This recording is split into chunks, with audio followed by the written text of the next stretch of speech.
by the way, even though some of you were coming after me for that prediction. Theoretically, Carolina could beat Clemson this weekend.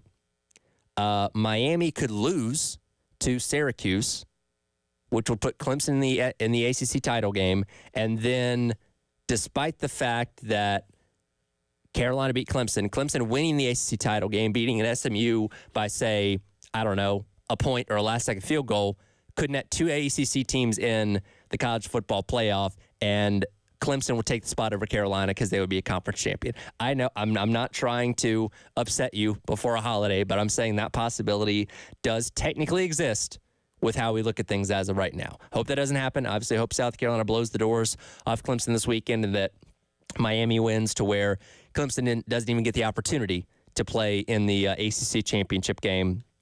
But they still do, with help from, again, Syracuse, taking on Miami, that even if Clemson loses this weekend, because, again, it's a non-conference game, it has no bearing on what happens in the ACC, they could still make it in the playoff just by virtue of winning the ACC, because, of course, the highest five ranked conference champions do end up making it into the into the college football playoff. So, again, Carolina, it's I don't know. We'll see.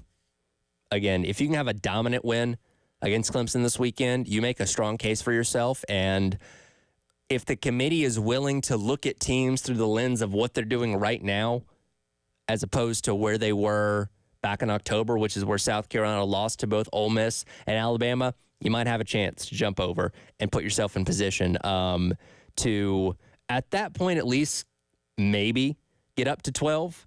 Now, where it stands right now, Clemson is the first team out. And I'll get into some of the other rankings in a minute, but right now, first team out is Clemson. The second team out is Alabama. So you would theoretically need to jump up to at least 11, which is why I said beating a team that's ranked 3 spots ahead of you gives you a strong case for that. Now, would they be willing to put South Carolina over a Boise or an Indiana? I don't know. Again, I'm not saying they have the highest chance right now, but you provide yourself an opportunity to make one final statement to the committee this weekend if you're able to beat Clemson, and I say beat them pretty convincingly. So that's where Carolina stands going into the Palmetto Bowl this weekend. A lot of other things shifted around committee rankings last night because, of course, it was a chaotic weekend around college football. We'll get to some of the more controversial things coming up next, including where Indiana sits and just how many SEC teams are slated to get into the playoff as of right now. It is the Extra Point. Tyler Head along with you on your Thanksgiving Eve on this Wednesday here on The Game.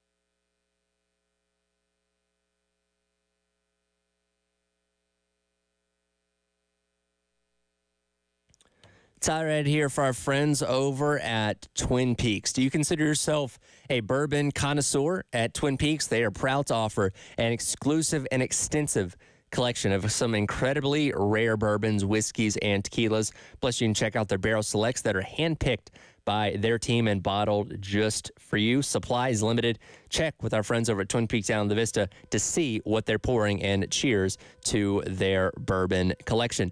It is the holidays, not going to be open tomorrow, but on Black Friday, you can come in and enjoy all the great football action. Going to be some college football games on, the Egg Bowl, Georgia and Georgia Tech on Friday night, and you get a very cool NFL AFC West divisional matchup between the Chiefs and the Raiders at 3 o'clock. Come by and hang out with the crew out at Twin Peaks and enjoy all the great football action this Black Friday weekend down in the Vista.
Well, Reese, good to be with you again. We viewed Indiana. They played well at times against Ohio State, and Ohio State pulled out a victory and really came on in the second half of that game. But we were impressed with some of the things that Indiana did. And they dropped 5, but we still felt that their body of work was strong enough to remain in the top 10.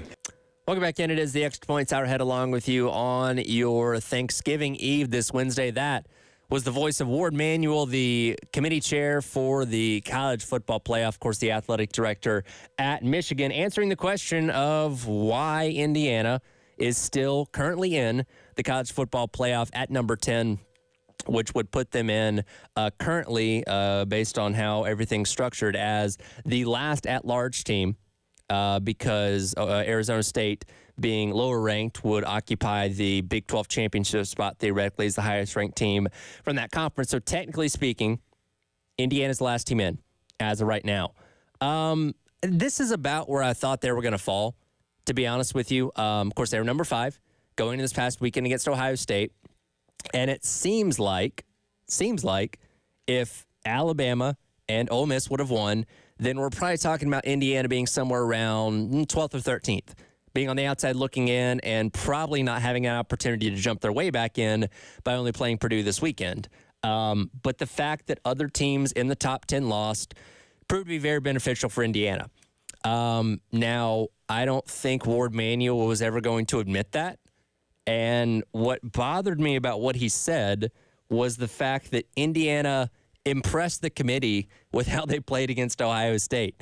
Because for anybody that watched that game, outside of Indiana's first drive of the game where they did go down the field and score a touchdown, they didn't really do a whole lot. They had like 156 yards of offense.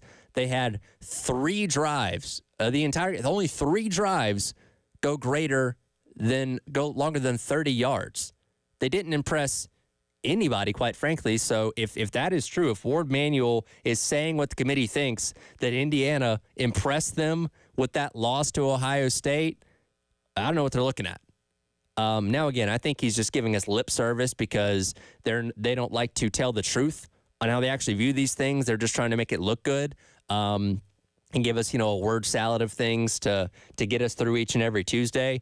But that didn't sound good to me with how that was phrased last night on the college football playoff, top 25 ranking show. The 3 teams to me that are sitting the absolute prettiest. Now, yeah, like Oregon at number 1, duh. They got Washington this weekend. They should beat them. But even if they lost to Washington and lost the Big Ten championship game, I think Oregon's still in. But the teams right now that are going to be able to take advantage of this, it's not a loophole necessarily, but the fact that you don't have to play conference championship games to get yourself in, are Penn State at number 4, Notre Dame at number 5, and Tennessee at number 8. In my opinion, if those 3 teams win, it's very clear they're all going to be in. Penn State plays Maryland, shouldn't be a problem. Notre Dame plays Southern Cal, shouldn't be a problem. And Tennessee plays Vanderbilt. Yeah, that could be interesting, considering how much better Vanderbilt is this year. But those 3 teams have a very clear path. As long as they win their games this weekend, there is likely no way they get left out. Tennessee, the biggest beneficiary, because, again, they were on the outside looking in going in this past weekend, which I know that had to be so aggravating for people in Knoxville, looking at the fact that Alabama last week was ranked 4 spots ahead of Tennessee, despite the fact that Tennessee had beaten them. And with the way the tiebreakers were going in this past weekend, Alabama was primed for the SEC championship game, and Tennessee wasn't. Now, by virtue of those teams losing, and Indiana losing as well, that vaults up Tennessee 3 spots. Now, Georgia's a spot ahead of them at number 7. Georgia, of course, will play the SEC championship game next weekend after playing Georgia Tech coming up on Black Friday. And, of course, if Georgia wins the SEC championship game, they're in no matter what. I think, considering the fact that they do have the win over Texas, which they could theoretically see again in the SEC championship game, I think Georgia's in regardless. I don't know that for sure. In fact, let's get one more cut in here if we can, Dave, Cut number 27. Here's Ward Manuel once again talking on what might happen to losers of conference championship games coming up in a week and a half. Well, Reese, I won't project what the committee will do, but what I'll say is that we have high regard, as I've said in the past, for the teams that make the championship. That's a big deal to make the conference championship. And so we're going to watch those games and make sure as we watch them that we look at everything that's going on in those games, everything that they've done throughout the season, as we look at where to rank them in the final week. So again, that's kind of a nothing answer, but if I can pull any teams would get into the college football playoff. Texas, if they beat A&M, here's the thing, even if I feel like Texas being at number 3 right now, with their only loss to a number 7 Georgia, man, that's tough. This is where things get tricky. Now that I guess would be the most advantageous thing for the SEC if we really think about it. Because again, I think Texas gets in even if they lose to A&M.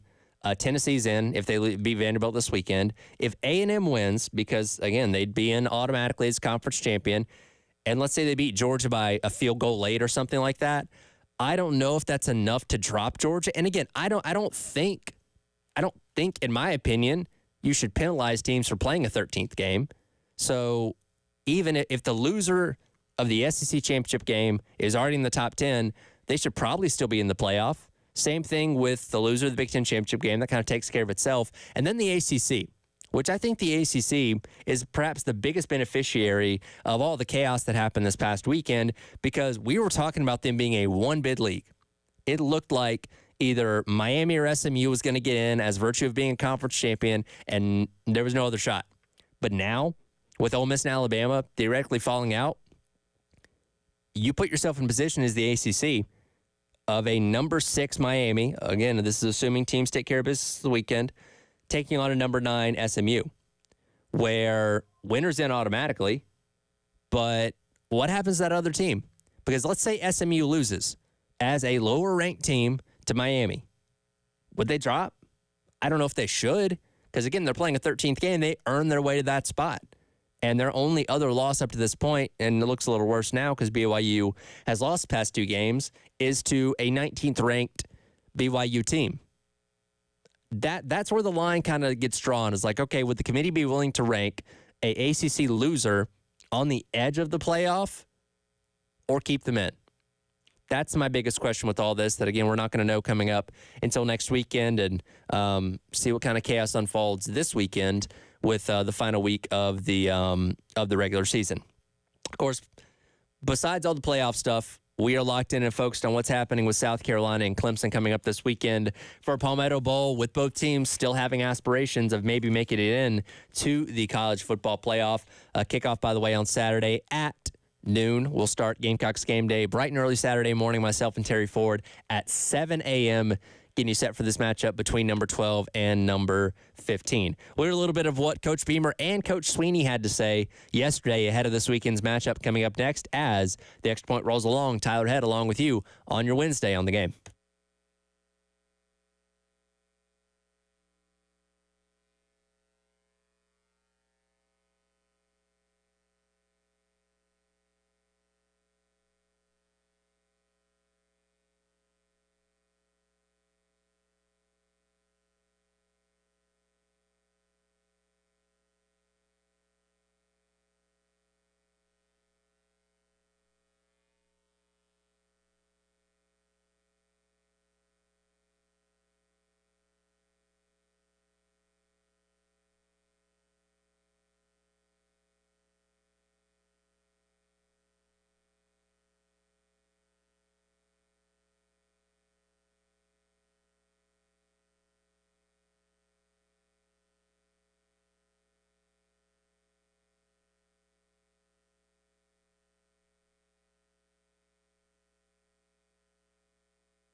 Welcome back in. It is the Extra Points Hour Head along with you on your Wednesday here on the game. It's a busy week here. Again, we're not going to be here tomorrow, though we do have women's basketball pregame coverage starting at 12:30 for 1 o'clock tip between South Carolina and Iowa State. That'll be at the Fort Myers tip-off where the men are playing tonight as well. 5:30 pregame for a 6 o'clock tip as they take on Virginia Tech in the third place game. By the way, coming up at noon today, Terry going to be hanging out at the Nest, 1331 Gadsden Street, right down the street from us here in the Vista, from 12 until 3. Come by, and just like with Jay and Elijah yesterday out at Cato's Power Equipment, you can register to win tickets to see Carolina Clemson in football, Carolina Clemson in men's basketball, and Carolina and Clemson in baseball as well. All three of those winners will be drawn. The winner of all three of those will be drawn on Friday morning, Black Friday, with Bill and Preston on the early game at 7:30. It is time for our Lane in the Wood segment brought to you by our friends over at Georgia Pacific. And look, this entire season, we've talked so much about South Carolina's defense because they have led the way for this team. They've laid the wood week in and week out and been the real leader for this team, the success they've had so far this year. And we look at the numbers, particularly against the run. They are third best in the SEC when it comes to stopping the run. However, I will say, I think those numbers get a little bit skewed from three specific games, two of those being non-conference, where they held Akron to 37 yards, held Wofford to 28 this past weekend, and then held Oklahoma to 53. Outside of that, they've given up at least 100 rush yards in every single game so far this year. Not terrible. Nobody has completely dominated them on the ground, though what happened a couple weeks ago with Nate Dowell against Missouri was certainly concerning, but still Carolina obviously found a way to win that game. But as you take on Clemson this upcoming weekend, containing the ground game is going to be a big key if South Carolina wants to walk out of Memorial Stadium with a victory. Cut number 13 here, Dave. This is Coach Beamer yesterday talking about needing to limit that ground game for Clemson this weekend. You've got to be able to tackle well, which is easier said than done. You know, you've got a big back in Maffa that can make you miss, but he can also run you over. So you've got to tackle well. You've got to be able to, you know, when you get an opportunity, when we're in the backfield and we get around the quarterback, we got to be able to get him on the ground as well. And I think a huge thing for us will just be takeaways. Clemson's third in the nation in turnover margin right now, third. And I know last year, I've obviously followed them closely being in the state. They weren't very good last year. They turned the ball over way too many times last season, and Dabo has said that. They're not doing that this year. That's not a knock on wood. That's like a reverse knock wood. Like you want them to turn it over, right? So you don't want to. You want them to turn it over, but they're not. I mean, I think they've only turned the ball over something like 7 times the entire season, which is crazy. I mean, that's less than 1 a game. So for us, we've got to be able to create takeaways and knock the ball out, you know, force interceptions, errant throws, whatever it might be, and then that gets them off schedule. But if you're not doing a good job tackling and you're not creating takeaways, it's going to be tough. And it's not just Moffitt, it's the receivers are loads and they're hard to bring down, and they're different skill sets. Whether they make you miss, outrun you, they can do it all.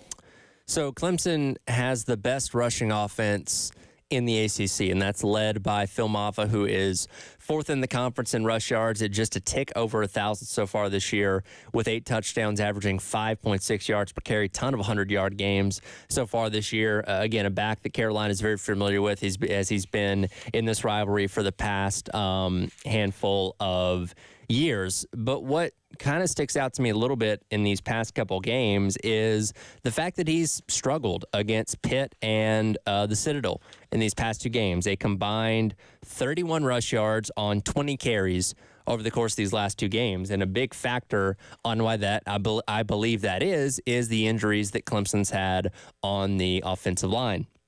So their starting left tackle has been dealing with an ankle injury.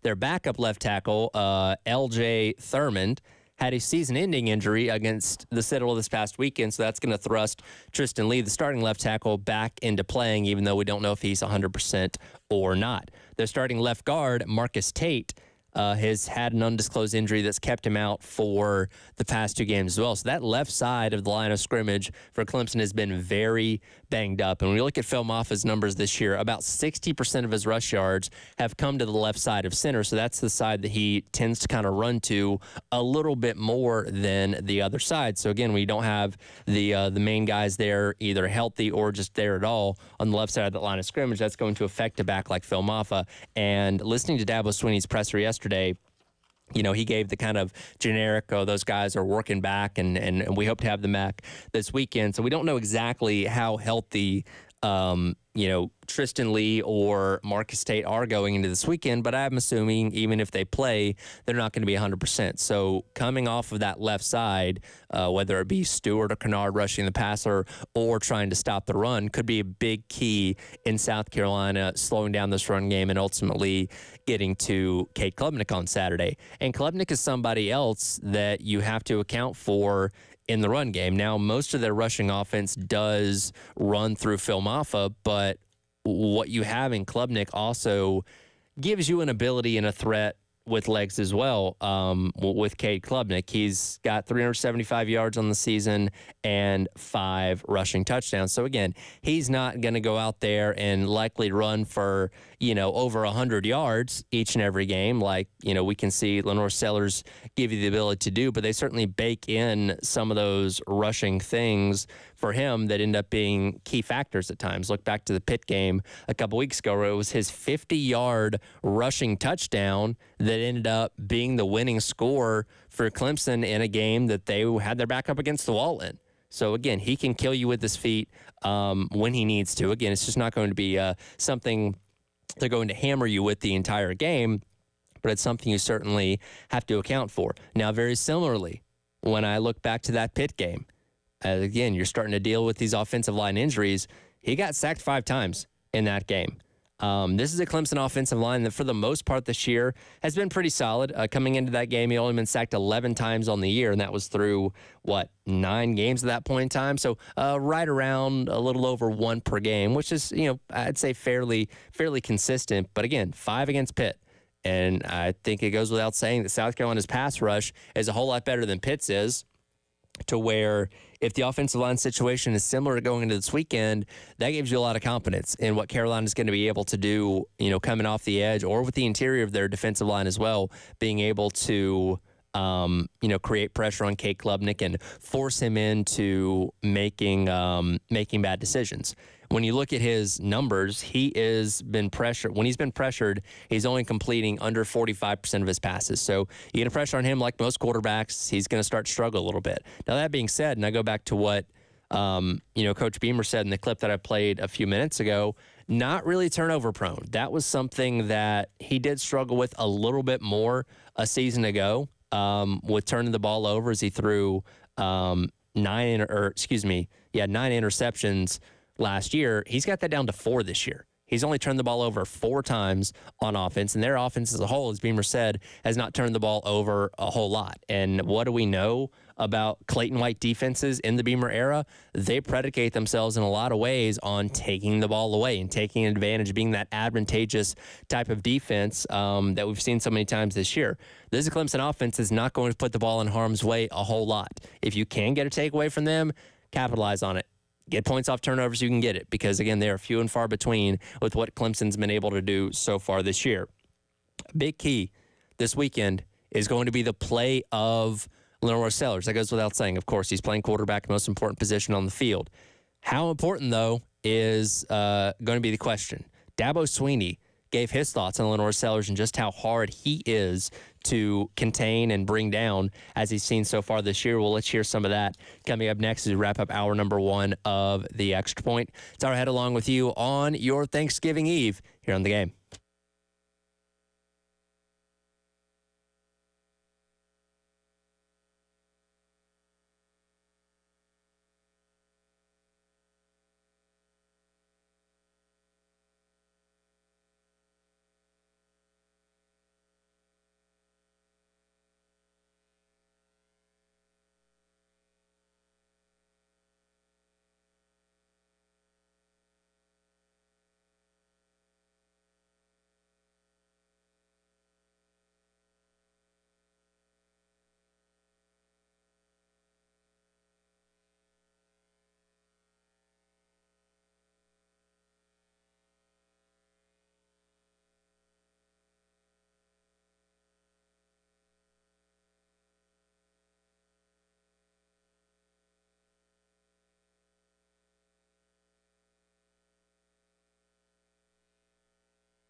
Ty right here once again for our friends over at Canty Foundation Specialist.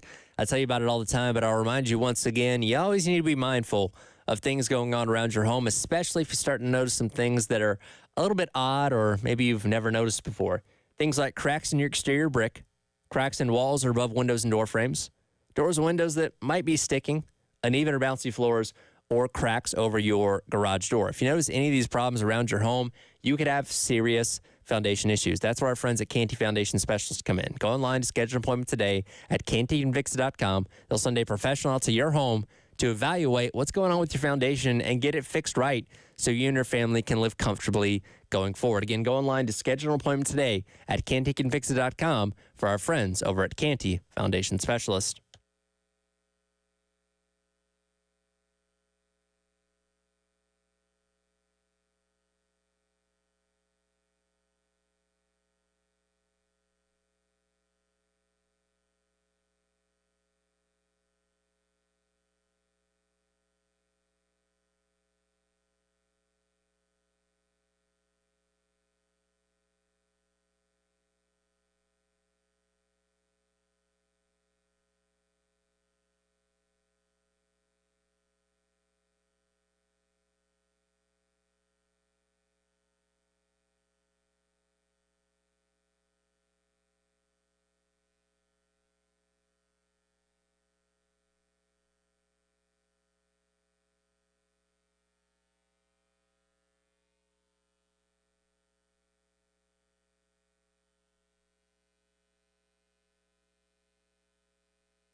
Actually, I didn't. Growing up, I didn't watch any Carolina Clemson games.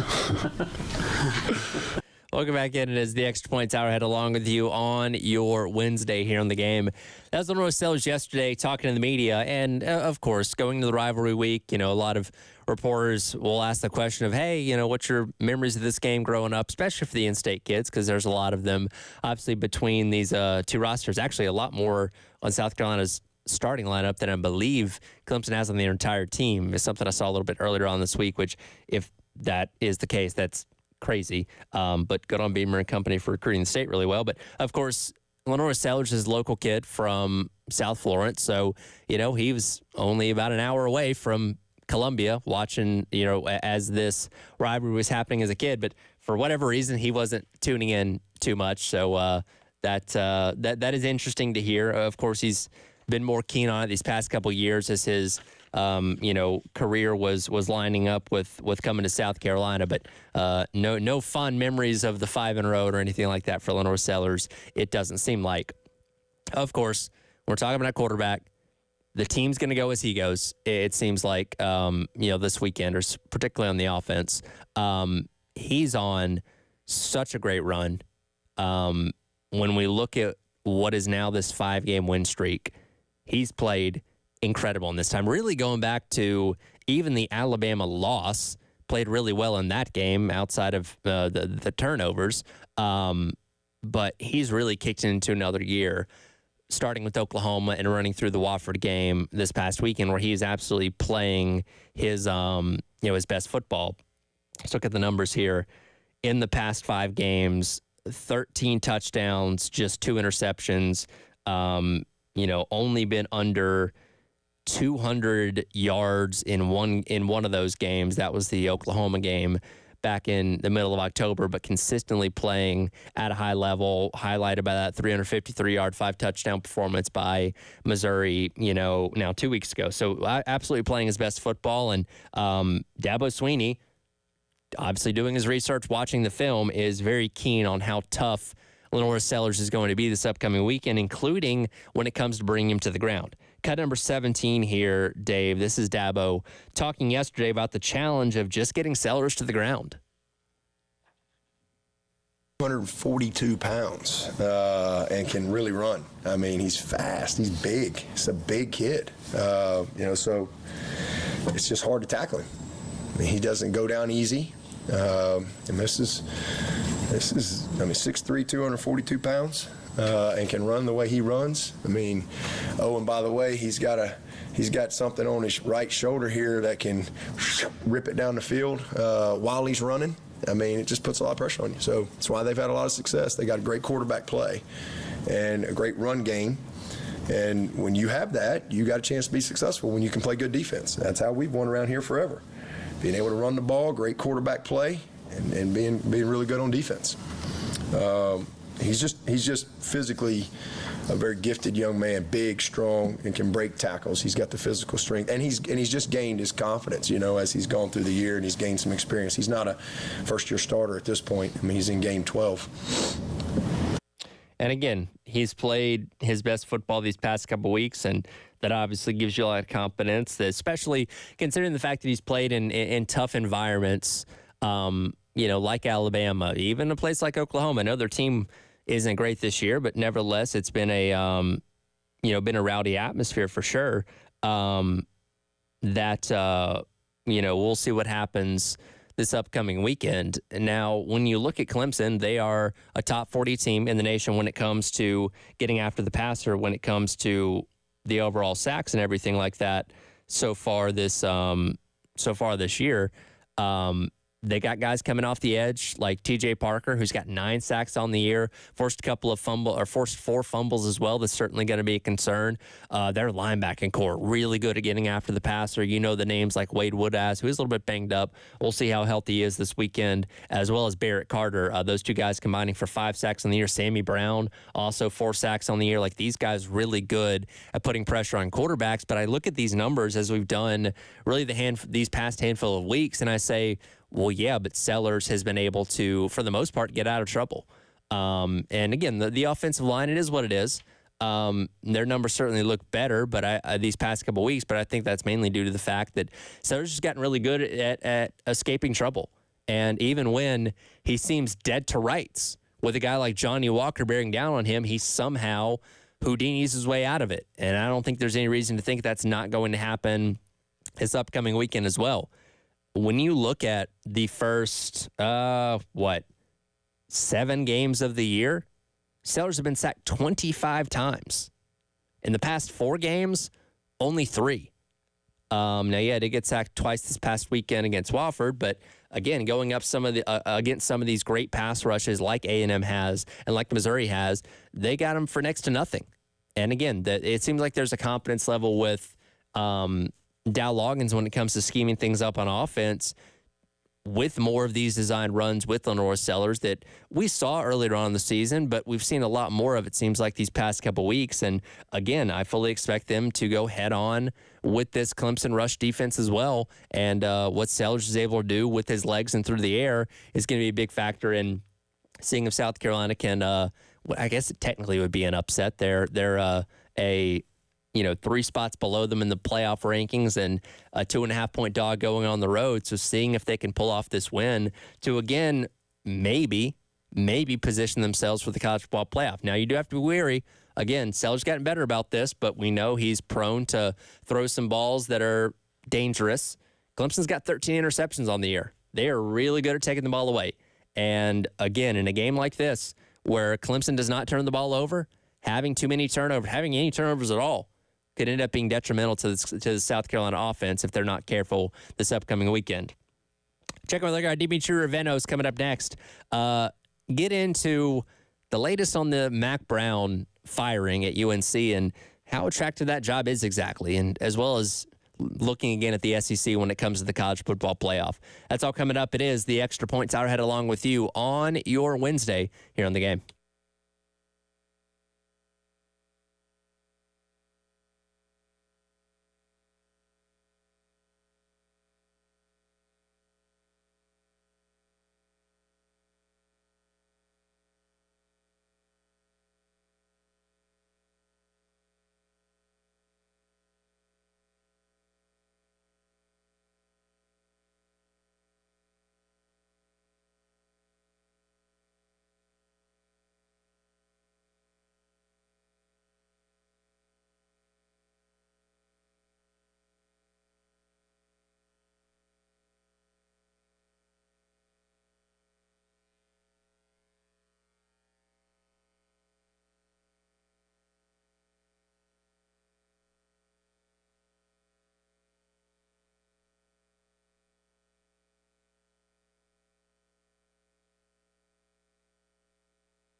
Welcome back in hour number 2. It is the Extra Point. Tyler Head along with you on your Thanksgiving Eve Wednesday here on the game. Again, we're going to be out tomorrow. We'll be back on Black Friday getting you set for the final week of the regular season of college football and, of course, the Palmetto Bowl between South Carolina and Clemson. Top 15 matchup with both teams still technically having a shot at the college football playoff, and we'll see what happens this weekend up there at Memorial Stadium. As we do each and every Wednesday, we check out our guy, Dimitri Ravano, see what's going on around the college football world. And, Dimitri, I think you're the perfect person to give perspective on this because story comes down right about this time yesterday morning about what's going on with the University of North Carolina firing Mack Brown after him a week ago saying he's coming back, after earlier on this season giving indications that he was probably going to be quitting at the end of the season. This whole thing's just weird, man. Yeah, I mean, look, I've been in the triangle now for 20 years. 6 years ago when they hired him, it was weird. Rehired him, I guess. It was weird. It seemed aimless. I will admit he did better than I expected him to in a second go-round in Chapel Hill. But, the recruiting was good. Mm-hmm. The coaching was not. And at this point, like, what more is there for a 73-year-old guy to do, right? Like, I think they should have ushered him gently out the door last year. That's not the type of guy Mack Brown is. He was always going to make this messy. And as clean as it seems, it probably is pretty messy behind the scenes. But it was time. Like, I don't know any objective person that could justify another year of Mack Brown as the coach at UNC. Well, and let's go back to his time at Texas. Of course, brought him a national championship, played for another one in the 2009 season against Alabama, and it seemed like all indications were that, hey, Will Muschamp's going to take over this thing, and we're going to just have a transition of power, and Mack Brown's going to ride off in the sunset. And they eventually had to kind of pry the University of Texas out of his hands. And again, he did not get to go out on top like he could have.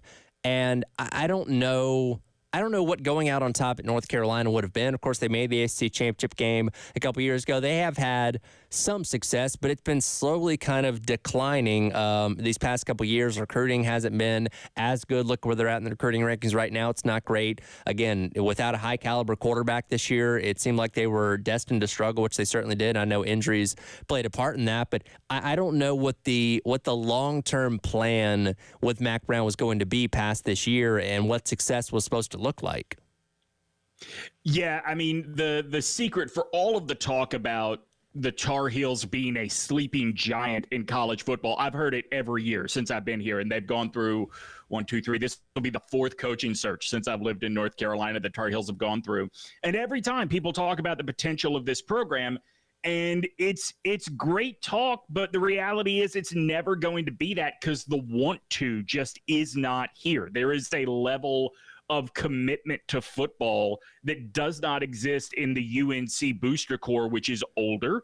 They know great success in basketball, and they view football as kind of an annoyance sometimes. I mean, what happened at Kentucky between Mark Stoops and John Calipari? That's never happening in Chapel Hill. I mean, it's just not. The pecking order is too firmly set of who the BMOC is in North Carolina. So, look, I don't know what realistic success is. I know that people there still talk about it like they are that sleeping giant. They're just waiting for the right guy.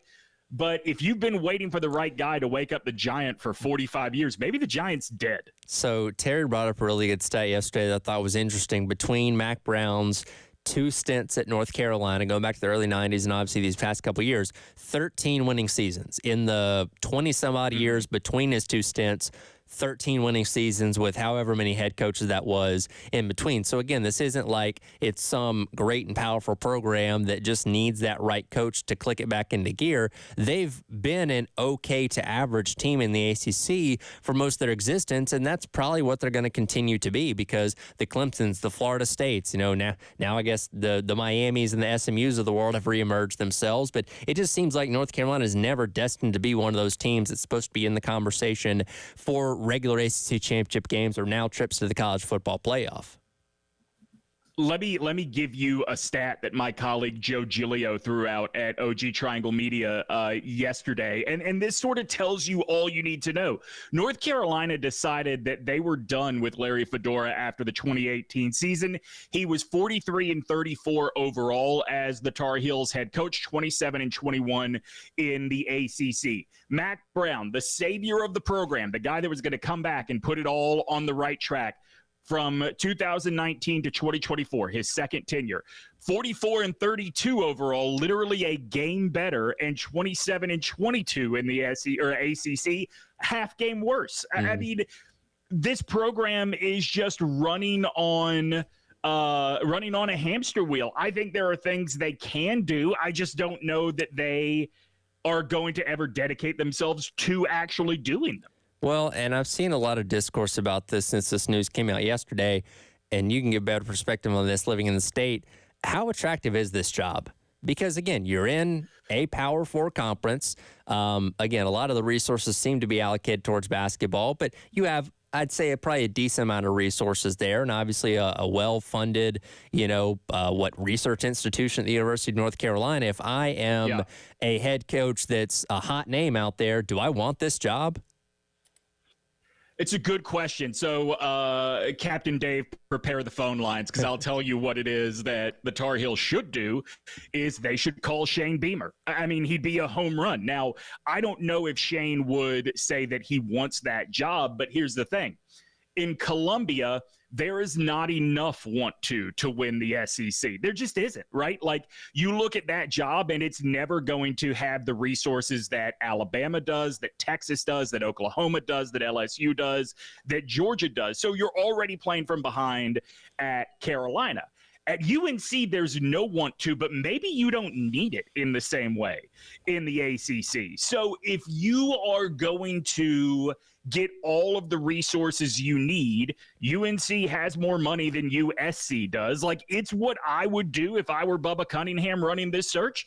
Now, if I'm Shane, I don't know that there's a good case for yes or no, which is kind of the problem with a lot of great candidates for any coaching search when it comes to UNC. I mean, right now, they're the only Power 4 school that is on the market because everybody is waiting to see, A, what happens with the House settlement, and B, I've talked to a lot of college football reporters that say athletic directors are pretty sure that now that a Republican president and Republican-controlled Congress is coming in, maybe that House settlement is going to be rolled back a little bit. Like, Ted Cruz hasn't just been posturing these last few years. Maybe something's actually going to happen, and that's why we are kind of seeing a really slow-moving coaching carousel. It's an interesting time for UNC to be looking for a coach. This might be the one and only time they can afford to take this big swing with no other competition. Will they do it? I don't know. For one, I don't think Beamer would ever leave South Carolina for a job like that. Personally, again, I think where he's got them positioned right now. Again, they're not at the top of the SEC, but considering the fact they're now the fifth ranked SEC team in the latest college football, or sixth ranked, I guess, in the college football playoff poll, and obviously exceeding a lot of people's expectations. I don't think he would ever leave for a job like North Carolina. But you bring up an interesting point as we get ready for this revenue sharing that is supposed to be coming next year, where, again, you can get up to $20.5 million to allocate towards your, athletic program, a bulk of that going to football. I do wonder with, again, how well-funded a school like UNC is with the donor base that it has, that, again, does focus more on basketball. But if they really want to put their eggs in the basket for football, they certainly could.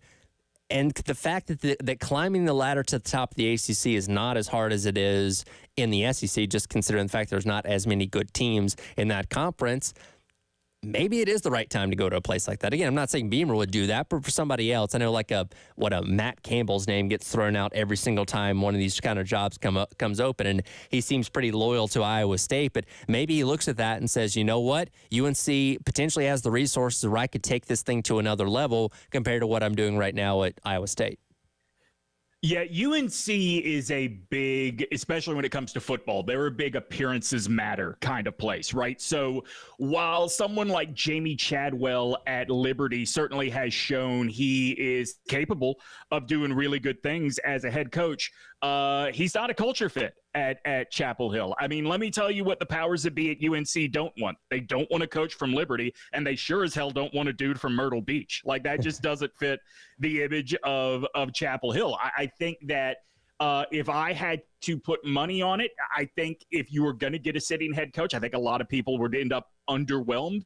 Like, the smart, or I guess the smartest thing to do would be go get John Summerall at Tulane. I think the most realistic thing is probably Scott Satterfield at Cincinnati. And I know he has not wowed the rest of the country, but in the state of North Carolina, his name is still pretty highly respected. I don't think you can rule that out, even though I think a lot of people that follow college football would look at that and go, why?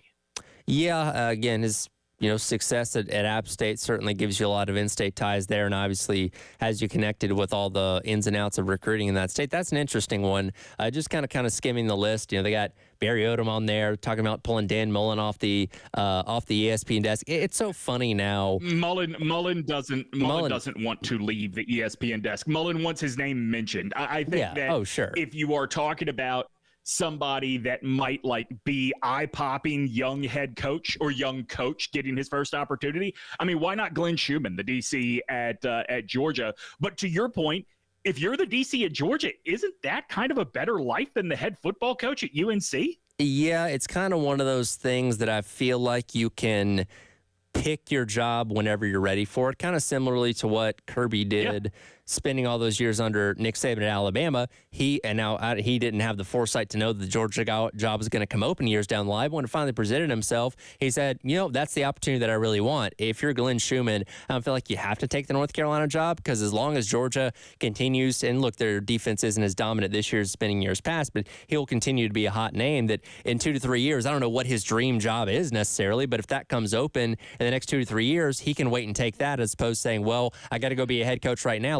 Like Fran Brown took the Syracuse job, but Fran Brown was a defensive assistant. He was somebody that was not being looked at as a head coach, got the opportunity at Syracuse, took it, and has done a decent job this year. But Glenn Schumann, I don't think, has to do that necessarily. No, I mean, look, Glenn Schumann's dream job might be Alabama. I mean, it might be. That's where most of his time spent as a student and a grad assistant was, and maybe he's waiting to see how this DeBoer thing plays out when he's a more attractive candidate for that kind of job. Listen, we all know Kalen DeBoer is going to get fired after this year, and Dabo Swinney's going to take that job. Oh my God, you are voicing my worst nightmare into existence. Yeah, man, look, UNC is weird. I think that one of the things you got to think about with Shane and UNC is, remember, his dad actually took this job after Mac left the first time, and the day he was supposed to be introduced, changed his mind and went back to Virginia Tech. This is a place that runs on history, loves the smell of its own farts. If they look at Shane and they say, hey, that's a dude we could get, there are going to be people so motivated by that instance to make this a reality that he may have a check waved in front of him that is something that South Carolina is just not willing to match. I don't think it will happen. I'm saying that if I'm Bubba Cunningham, UNC's AD, that is my first call. Yeah, I think that's a compliment to what Shane's done here at Carolina. That if that were to happen, they were so enthralled by what he's done here that they're going to do anything they can to make their head coach. Like I said, I don't think it's going to happen, because that would have to be a pretty darn big check to get, I think, Beamer away from what he's done here at Carolina. We'll come back, take a look at the SEC SEC standings in the playoffs, and what exactly Greg Sankey's going to be complaining about this offseason if things don't go the way he wants them to go when it comes to the college football playoff. It is the Extra Point. It's our head. Dimitri Ravenos hanging out with me on your Wednesday here on The Game.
Welcome back in. It is the Extra Points Hour head along with you on your Wednesday here on the game, hanging out with the guy Dimitri Ravenos as we do each and every Wednesday. Bonus segment today. We have to, of course, talk about what's going on with the college football playoff because your alma mater, as well as Ole Miss, peed the bed this past week. They have now found themselves on the outside looking in when it comes to the latest playoff poll. And I imagine that caused Greg Sankey to bang his head on the wall, because his utopia of 5 to 6 SEC teams making the playoff seems to have gone out the window. Do you think it caused him to bang his head out on the wall, or do you think like his eyes just lit up? Because this is when Greg gets to shine, baby. This is when he gets to spin turds into gold. Well, that is the interesting thing about this upcoming offseason, because, again, we know this 12-team playoff is kind of a trial run right now for this year. Next year, what happens in 26 and beyond, we don't know. There's, rumors of 16 teams, 14 teams, automatic qualifiers, no AQs, all these kind of things. But the thought process being, especially considering the fact that Sankey and Petiti have kind of teamed up on this, had their meeting in Nashville the other week, though they didn't let us know what exactly they talked about there, is that if one or both conferences are not satisfied with their representation in the 12-team playoff, they're going to blow this thing up and make it where already it's a 16-team, but the SEC is guaranteed 6 spots. Same thing for the Big 12 or Big 10, and then we'll let in, one Big 12, one ACC, and maybe Notre Dame or something along those lines. And it seems that the SEC is kind of destined for 3 teams as of right now, unless just chaos abounds once again this upcoming weekend and through Conference Championship weekend. That might be enough fuel for Greg Sankey to angrily say, no, a 3-loss Alabama is better than a 1-loss Miami or a 2-loss SMU or something along those lines. We can't do this. And it's garbage, right? I mean, I say this as somebody that bleeds crimson very deeply. Like, Alabama's not good enough to get a spot in the college football playoff this year, even at 12. Ole Miss certainly isn't good enough. I'm not even convinced, Tyler, that Texas is good enough. Like, Texas has a resume that has one data point on it, and guess what? They got blown the hell out in that game. I understand that Greg Sankey has a job to do, and I respect that he is going to do it to the best of his ability and argue the SEC's point all day, every day. What I don't like is ESPN so blindly following his words as if they are facts. I mean, you saw this all last weekend on the ESPN and ABC networks. Oh, a loss by Indiana, and how do you justify them in over? South Carolina kept being the comparison because they already had 3 losses, right? Yeah. Well, I would argue that if you look at Indiana's schedule and say, hey, they have one data point and they got blown the hell out. Well, who did I just say that about, right? Like, that's the exact same situation with Texas.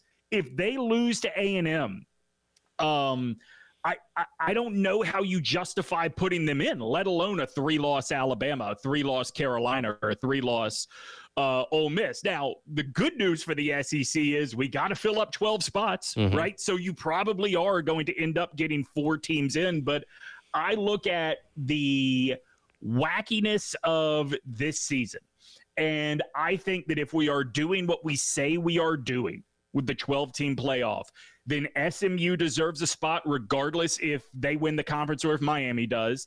Indiana deserves a spot. And look, I saw a lot of this chatter this week after we got this bulk of 3-loss SEC teams of why do we have to have a G5 representative? Those teams can't hang with the SEC or the Big Ten. Dude, says who? Says who? Like, I would rather see Tulane and Boise State in the playoff than see a 4th or 5th SEC team. This just isn't the year. It doesn't mean more often than not the SEC is not the best conference in the country. In fact, I would tell you the SEC is having a pretty good year. It's just, you go to 16, a lot of people are going to catch L's. Well, and, this year in particular, because I was thinking about this driving in this morning, what is the SEC's signature win over a non-conference opponent this year? Because in a lot of years, we do have, hey, a Georgia and Oregon will play each other in Atlanta, or an Alabama will play a Michigan or something like that in one of these neutral site games. And yeah, we had some of those this year, but none exactly matching up top caliber teams from either conference. I mean, I guess Alabama's win at Wisconsin when Tyler Van Dyke got hurt, though I don't know how impressive that is necessarily. So we don't really have the SEC taking on the best of one of these other conferences kind of as a litmus. So yeah, I agree with you. I think more often than not, the SEC is probably the best conference, but this year we don't have any direct comparison with these other conferences to say yes or no on that. And with the SEC kind of cannibalizing itself, especially considering the fact that Alabama and Ole Miss both lost to 5-win teams in Florida and in Oklahoma. Again, I don't think you have any case for yourself at that point. Yeah, and I mean, look, Carolina, even though we all know how the game went, I am not saying that Carolina, was not the better team on the field, but Carolina has a loss to LSU, and that doesn't look very good either, if you're just looking at it in terms of the numbers. I think the SEC sometimes becomes a victim of its own PR, because if you want to know, Tyler, what is the signature win outside of the conference, it's Georgia beating the hell out of Clemson, but we decided that Clemson wasn't SEC caliber and devalued that win.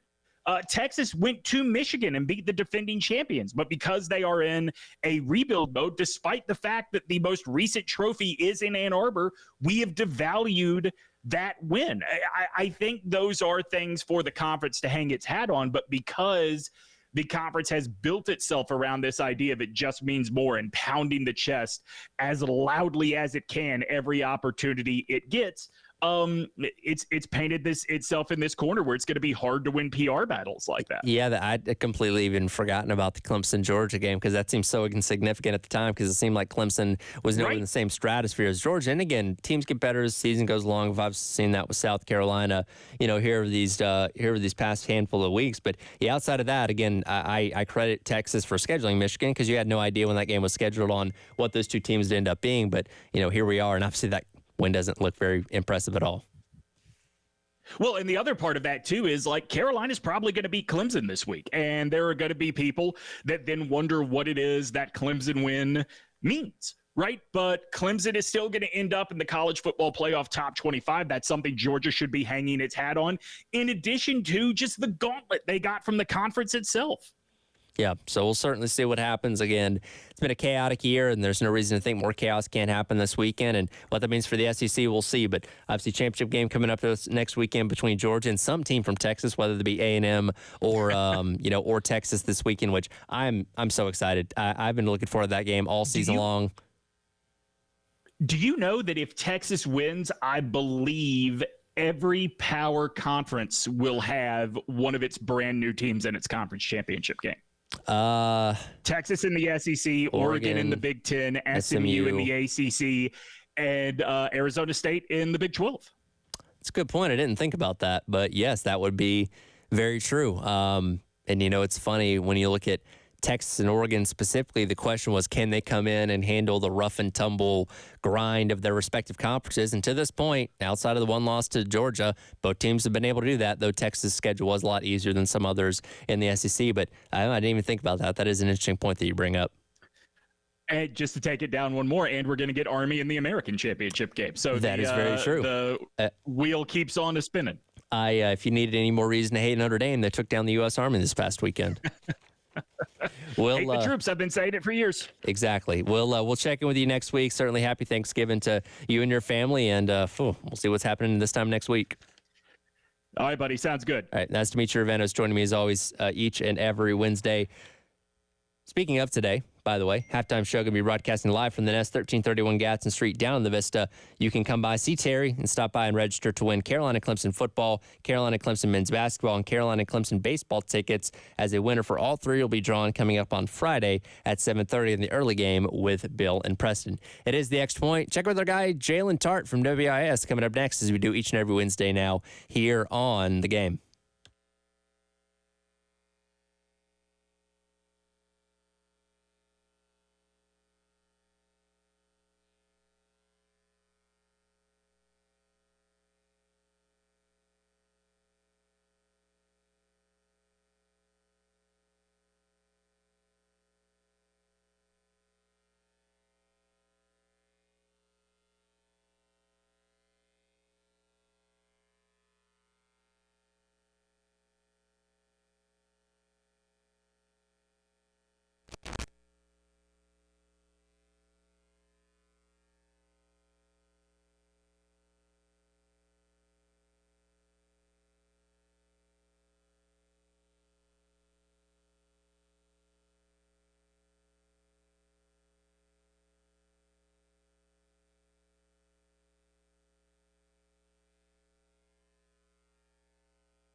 Welcome back in. It is The Extra Point. It's all right along with you. Jalen Tart from WIS hanging out with me as he's going to do each and every Wednesday going forward now. You come in at the right time because it's our Who Sprung a Leak segment brought to you by our friends over at American Leak Protection. I talked a little bit earlier about the latest college football playoff top 25 that came out last night. Several teams sprung a leak, namely Alabama, Ole Miss, teams like that jumped out of the top 10 and I don't say cleared away for South Carolina, but presented an opportunity for Carolina this weekend in a top 15 matchup against Clemson to maybe play their way in. Maybe is a key word, but it could be a 1 in a million chance for Carolina to seize this opportunity. I mean, right now, Clemson is favored to win this game 57%, declaring Carolina's 43%. But I think Carolina has a good shot of going in and doing what they did in 2022. They can repeat the same thing again in 2024.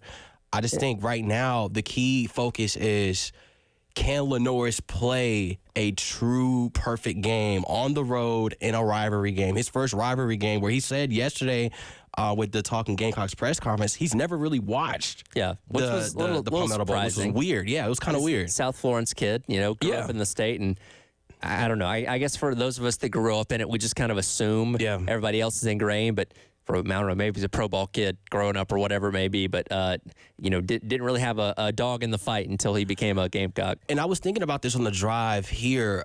I personally think in order for Carolina to get some type of momentum, if they do, the coin toss to me is so underrated.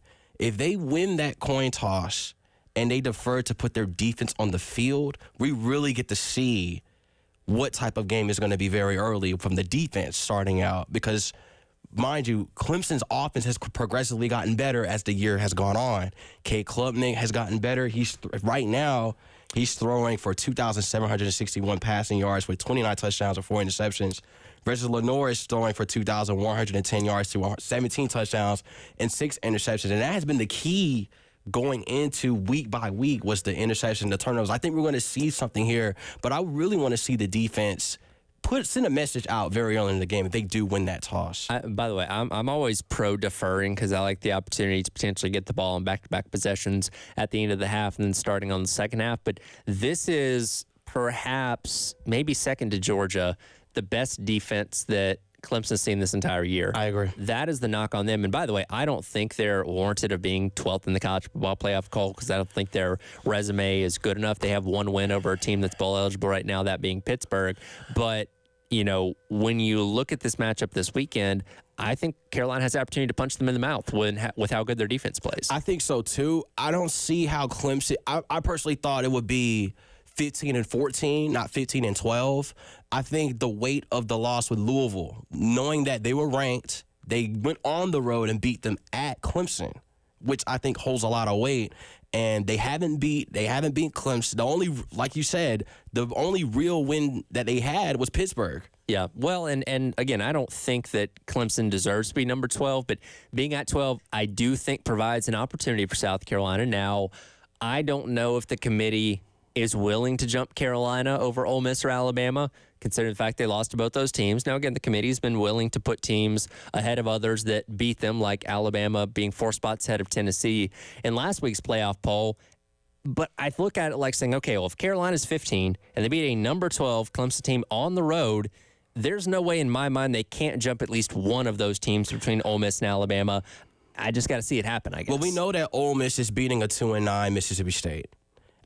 Do we know that? I mean, this has been a crazy year of college football, man. Nothing is guaranteed. You can't expect the unexpected, but miraculously, if Alabama loses to Auburn and Ole Miss loses to Mississippi State, we're in.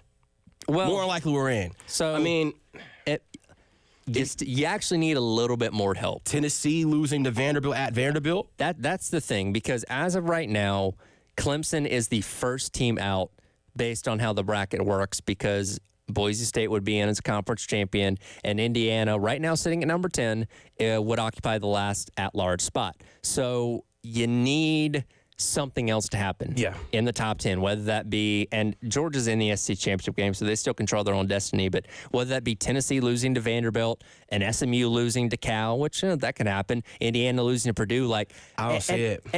And here's the thing, it's so easy to sit here and look at these games and say, Yeah. well, there's no way that's going to happen. But again, we've said that so many times this year, and we had the most unpredictable weekend I've seen in a long time this past weekend with Alabama losing to Oklahoma, with Ole Miss losing to Florida, things that we never thought were going to be possible. Yeah, A&M losing to Auburn in that overtime game. And when I texted you after that game, I was really unsure of what the committee was going to do. But I think Carolina's in a great spot regardless. Going into an 8-3 season is a huge improvement by the staff. Yeah. Regardless, we're going to have a great bowl game. I don't know who, but if we beat Clemson, it's riding on this game. A lot is riding on this game. Yeah. National implications and everything. And look, you have the opportunity to win 6 straight games to close out the regular season. An opportunity, even if you don't get in the playoffs, to make a case for yourself to be a top 12 team, which I'm not a silver linings guy, but that is worth something at the end of the day. As far as bowl games go, it seemed very easy to chart, like, okay, Carolina's probably on the path for like the ReliaQuest Bowl or something like that. But the fact that Ole Miss and Alabama have now fallen out and would occupy a Citrus Bowl or a ReliaQuest Bowl or something along those lines. Looking at the bowl projections over on this week, I've seen anything from ReliaQuest in Tampa to Gator Bowl in Jacksonville to Music City Bowl, even when I had them in Vegas taking on Washington State. So if Carolina doesn't make the playoff, I have no clue where they're going right now. In my fantasy world, I would not mind seeing South Carolina play Arizona State. We'll see. Arizona State's in position to make the playoff if they continue to win. That'd be a fun game. I would enjoy that. I would game. be interested to seeing that. Yeah, because they've been a fun story as long as Carolina too. So to put those two storylines together would be well. And here's the interesting thing: that if we weren't in the 12-team playoff era, if we were still in the 14 playoff era, we were talking about Carolina playing for the spot at maybe getting into New Year's Six Bowl, a Sugar Bowl, a Peach Bowl, whatever it may be, whatever wasn't in the semifinal rotation. Obviously, you can't get in those bowl games now without playing in the college football playoff. But kind of putting that in perspective, compared to where you were at a year ago, not even making a bowl game, going into the Clemson game, knowing you had to win just to get an extra game to extend your season, it's a night and day difference. And again, we hope Carolina wins this weekend. We hope that chaos can happen and they can make it in the college football playoff. But regardless of what happens, what you've done this year is certainly worthy of a round of applause for Beamer and Company. Do you see Carolina winning by more than 3 points? I got to go back to what my score prediction was. I think I have them as a 3-point winner. I have to double check on that. I submit my picks to GamecockCentral.com every single week, but it's going to be tight. I think it's going to be a close game. I think so too. Again, I think Carolina is the better team, because when Clemson's played good teams, they've struggled. And Carolina's been good on the road. They've been a really, really good road team. Yeah. So I think they're going to come in with a lot of confidence, knowing it is a rivalry game. But it should be a fun one. It should be a fun one for families to watch to end their Thanksgiving week holiday. Now, you're a Carolina kid. Yep. What's your memories, any games of this rivalry that stick out to you growing Jadeveon up? Clowney continuously sacking Taj Boyd. Yeah. That 2012? Yep. 2012. The hit, like what we heard before we came on the air DJ with the Swearinger. hit, that DJ Swearinger hit. I was like, yeah, I love this.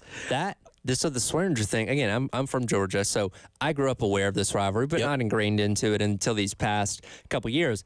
I was aware of the Swearinger hit, not even being from the state of South Carolina. That's how big of a deal it was. And again, you hear Todd and Tommy on the call and the excitement level. And again, that's something we did our over the summer list of greatest Gamecock moments ever. The Swearinger hit was on that list of candidates. It didn't end up winning, but the fact that it's held one play, one hit is held in such high regard, I think speaks volumes to how special this rivalry is. And I think from me watching the games over the years, I've seen a lot of good quarterbacks from both teams. Deshaun Watson, Trevor Lawrence, Connor Shaw. Like, it was a lot of good quarterbacks that have been playing in these rivalry games. But more importantly, from what I remember, the defense. Yeah. So I think it's going to be a defensive battle coming into this weekend. Yeah, and again, Clemson's defense is not as dominant as it's been in years past, but it's solid nonetheless, and they have opportunities to give like Sellers trouble with their pass rush and those kind of things. So it's definitely going to be interesting to see how things play out this weekend. But before we get there, We got to get Thanksgiving first. Yes. When we come back, we'll talk a little bit of Thanksgiving. Maybe throw out some hot takes on what I think is my favorite holiday of the entire year. That's coming up next. It is the Extra Point Powderhead hanging out with Jalen Tart from WIS on your Wednesday here on The Game.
Welcome back in. It is the Extra Point Sourhead along with you on your Wednesday, hanging out with Jalen Tart from WIS. We'll get into some Thanksgiving talk here in a second, but tomorrow, not the most relaxing of days for women's basketball as they get back in action, taking on another highly ranked team at number 15, Iowa State, down in Fort Myers, coming off, of course, of their first loss for the first time in 43 games to UCLA, and a handy loss at that. It was not a game that was close. You kept waiting for Dawn's crew to kick it into gear. It just never happened. UCLA, very effective team. Lauren Betts, obviously a dominant presence down there in the post, and they just got their butts handed to them. And that was one of the games that I circled on the calendar when the schedule got released.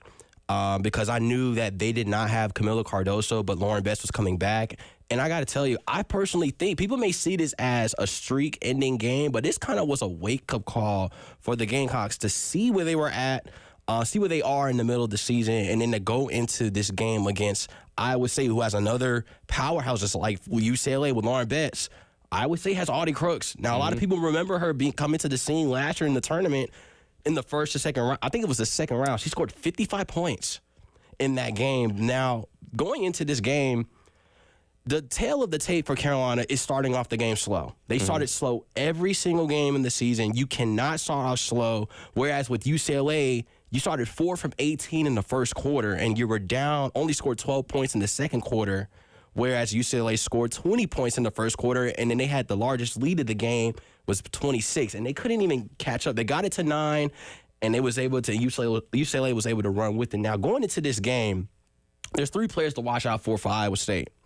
Audie Crooks, she's very efficient under the rim, averaging 21.7 points per game, shooting 56.4% from the field, and she's rebounding the ball very well, 7.5 rebounds.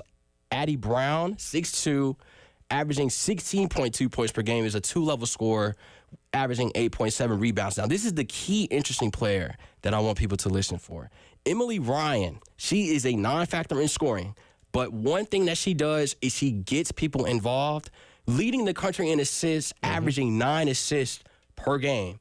I think if you limit her and getting the team going with the assists, I think that's going to cut the production of Audie Crooks, and I think Carolina would come out of this win. Now, this is a neutral game. Yeah, this isn't an away game. Yep. So this could favor one of the other teams going into the game. I will say, just kind of looking at Iowa State's roster, unlike UCLA with Lauren Betts, they don't have just a physical, larger than everybody big, like she's 6'7", like Camila Cardoso was. So I do think that plays a little bit more into South Carolina's hands with what you're going to have with Chloe Kitts and Watkins and them, grabbing rebounds, not having a size disadvantage. But I think with Audie, that is so mesmerizing about her, the way that she's able to move for how built she is.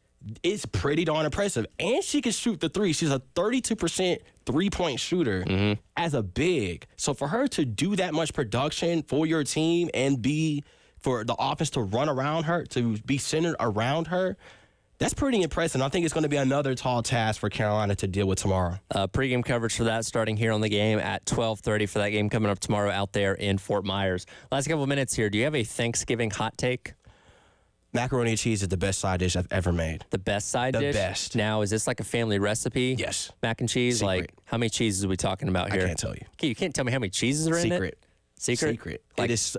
My family throws down every year for Thanksgiving. A lot of people will come over to my house for Thanksgiving. You will have everything. Everyone loves stuffing. I do not like stuffing. Well, see, to me, it's dressing. Yeah. See, when you grow up in the South, it is not The stuffing, dressing it's is dressing. good. In fact, that's my favorite thing. We have a family recipe, cornbread dressing, that I eat like cake, that I will probably take half the pan myself coming up tomorrow. I love food. So as everyone knows, Listen, it's like my favorite holiday because you don't have to buy gifts for people, which I love Christmas too. You just show up, you eat, and you watch some football. And then it's simple. like when you eat and you have those plates, and then you got to remember, man, I got to get up for Black Friday shopping. You don't want to get up for Black Friday shopping. I've never gone Black Friday shopping a single day in my entire life, and I'm not starting this week. Listen, I'm ready for Black Friday this week. Now, again, because I've never done it myself, is it still like get to the store at 6 a.m.? Like, because it's changed a lot. It's still like that. I think with COVID, before COVID, it kind of changed a little bit because of the deals of what's been going on. But I think it's going to start coming back because I've seen a lot of places have been putting out a lot of good deals and stuff for Black Friday and Cyber Monday. A lot of people are going to Cyber Monday because now everyone is going digital and stuff now. Look, I've done all my Christmas shopping on Amazon so Wow, far. okay. I've not had to go in person for a single thing as of yet. I had to go in person for a few times to get some stuff for family and friends and stuff. But Thanksgiving, I love Thanksgiving because you get to see people you probably have not seen in a long time. Sure.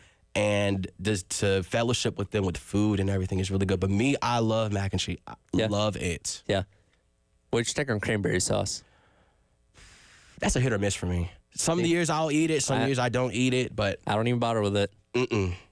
I know there's the debate on should you get it out of the can or should you get it like homemade. I don't bother with either one. Homemade. It's not for me. Homemade. No, I don't mind cranberries, but something about the sauce, the jellified version of it, not for me. What desserts do you eat? Everything. Me too. I'm not picky. Big on banana pudding. But now does not typically show up at my Thanksgivings, but if it did, I would not be upset. My family does banana pudding every year. Love it. Love it. That'll do it for today's edition of The Extra Point. He is Jalen Tart from WIS. Coming next, Gamecock Central Takeover Hour presented by Firehouse Subs on your Thanksgiving Eve here on The Game. That was good. Absolutely. Yeah, man. Again.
11 o'clock on your Wednesday morning. Welcome in. It's the Gamecock Central Takeover Hour presented by Firehouse Subs. Tyler, West, and Chris along with you.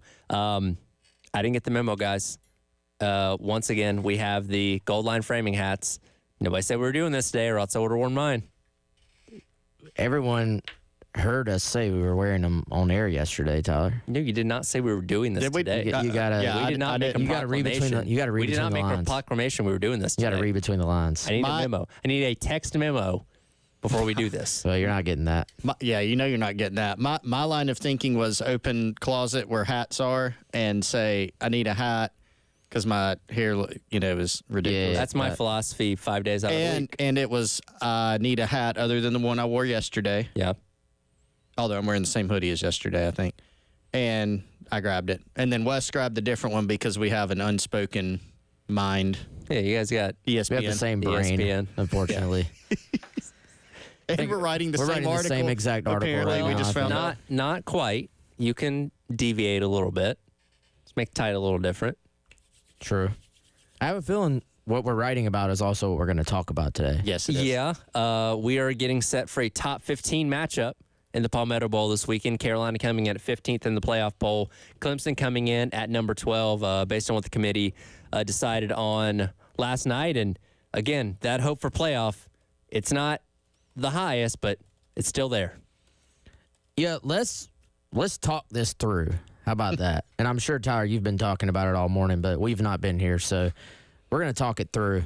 And so I feel like yesterday's result, not the worst case, but certainly not the best case either by any means. Like, it could have been, like, the one thing that I was paying most attention to was there any chance that the committee went ahead and put South Carolina above Alabama or Ole Miss despite the head-to-head results? Like, that to me, and obviously when we're talking about best-case scenario, it's more like best-case scenario that's actually at least somewhat realistic. Best-case scenario, they just say, hey, we love Garnet and Black, and y'all are the number 6 team in the country. That was not going to happen. No. But best realistic case scenario would have been, even if they would have split you, like, hey, you're in for whatever reason. I don't know what the rationale would be, but hey, we like what you did better than Ole Miss or Alabama. To me, that would have been a huge, excellent sign for South Carolina. Essentially, we view you as a better team right now, despite the fact you lost to these teams back in October. What you've done in the past 5 weeks is better than what they've been doing since then. Yes, and basically, like, look, they're not playing as well. Alabama's too inconsistent. The Alabama loss was by 2 in Alabama. That if you start going head-to-head, to me, the tougher one to kind of talk your way through would be that Ole Miss beat you in Columbia by double digits. Alabama beating you by 2 in their place, really, like, yeah, head-to-head matters, but to me, that you can almost say, well, that's a coin flip. Like, what would have happened if they played at a different venue? Like, I think you can explain through that one. Now, you start, to me, getting into, well, which teams have had the worst losses, which teams are playing better right now. And so then we got the answer to that question. So now let's push the question forward. It's been a lot of talk. Wow, Clemson moved up to 12. And, I see Gamecock fans saying, like, wait, they beat the Citadel. South Carolina beat Wofford. But Clemson moves up more. Well, Clemson is still a 2-loss team, and we have seen this committee, regardless of strength of schedule, regardless of strength of record, regardless of all these other things, put quite a bit of emphasis on, well, hey, did you win? Did you lose? And so their rationale is, well, hey, those are 2 3-loss teams. Clemson's a 2-loss team. We're going to move Clemson ahead of them, but not South Carolina in that sort of little jumble right there. However, I don't think that's a bad thing for South Carolina because you have now opened the door for what, because the next question becomes, could South Carolina do enough against Clemson, who you are telling us is the number 12 team in the country? If you beat them on their turf, and then you want to take it to another layer, what do you look like as you beat them on their turf? Would that be enough to jump an Alabama or an Ole Miss. Well, that's my thing is, if you beat a team, and again, we've seen plenty of teams ranked lower beat higher ranked teams, they always move up. And if everything above them stays the same, it's hard to think that you wouldn't move up by beating a team that's 2 spots ahead or 3 spots ahead of you, also ahead of Alabama and Ole Miss. But at the same time, like you said, the committee not willing to rank them above them yet does give you reason for concern. Yeah, I think like if you gave me the argument for, hey, the head-to-head is just going to hold up, doesn't matter what happens this week, I'd be like, well, yeah, you make a pretty good argument. And if you told me, well, if you're telling us that's the number 12 team and that they're better than these 2 teams, and let's say in the committee, we're not a fly on the wall. Are they sitting there going, man, I really think South Carolina's just better than those 2, but we can't quite justify it yet? Yeah. But then they're going, let's say Carolina beats Clemson by 10. Let's say Alabama and Ole Miss win this week, but just look sluggish or sloppy or don't really look great. Is the committee going, guys, we've put this off, but South Carolina's just a better team. And in a year where just winning games consistently has proved to be difficult for everyone not named Oregon, at what point does this team, in this scenario, this team has won 6 straight games in the greatest era of parity college football has ever seen. Yeah. At what point does that become a factor that cannot be ignored? So to me, the question got kicked down the can, or the can got kicked down the road one more week with Carolina having one more opportunity to show they're better than those 2. And, Chris, I want to get your thoughts on that. But to try and keep us on a path here, like to where it makes sense, just jumping Clemson, Alabama, Ole Miss doesn't get you in, which we will talk about here in a moment. But the first step is there a path to jumping those 3? We know the path to jumping Clemson, but can you jump Alabama or Ole Miss without a loss by either of those teams? Yeah, it would have been ideal, of course, to go ahead and be ahead of those 2. And the committee, that Ward Manuel was asked by the media afterwards, not specifically about South Carolina, but he mentioned South Carolina a couple times in the context of their loss to Ole Miss and to Alabama, respectively. And Ward Manuel said, Ole Miss, obviously, and Bama are very close. They're 1 spot away from each other. Here's why Bama was ahead. And he mentioned that both of them, had beaten South Carolina, which is right behind them. Didn't go into great detail about that, but he did mention that. And so you can kind of look, well, that's their justification. That was our question. Which of the 3 lost teams will be highest? Well, right now it's those because they beat South Carolina. Now bring it forward. They are still 1 spot away. And I think there are a couple of glimpses into the line of thinking that can give you some confidence that if you beat Clemson, you could jump both of those even if they both win. Now, one reason for that is I think just what you said, Wes, the win streak and the trajectory of the program. Ward Manuel mentioned those things yesterday. Actually, when he was talking about Clemson, he said that, hey, they obviously had the tough loss to Georgia.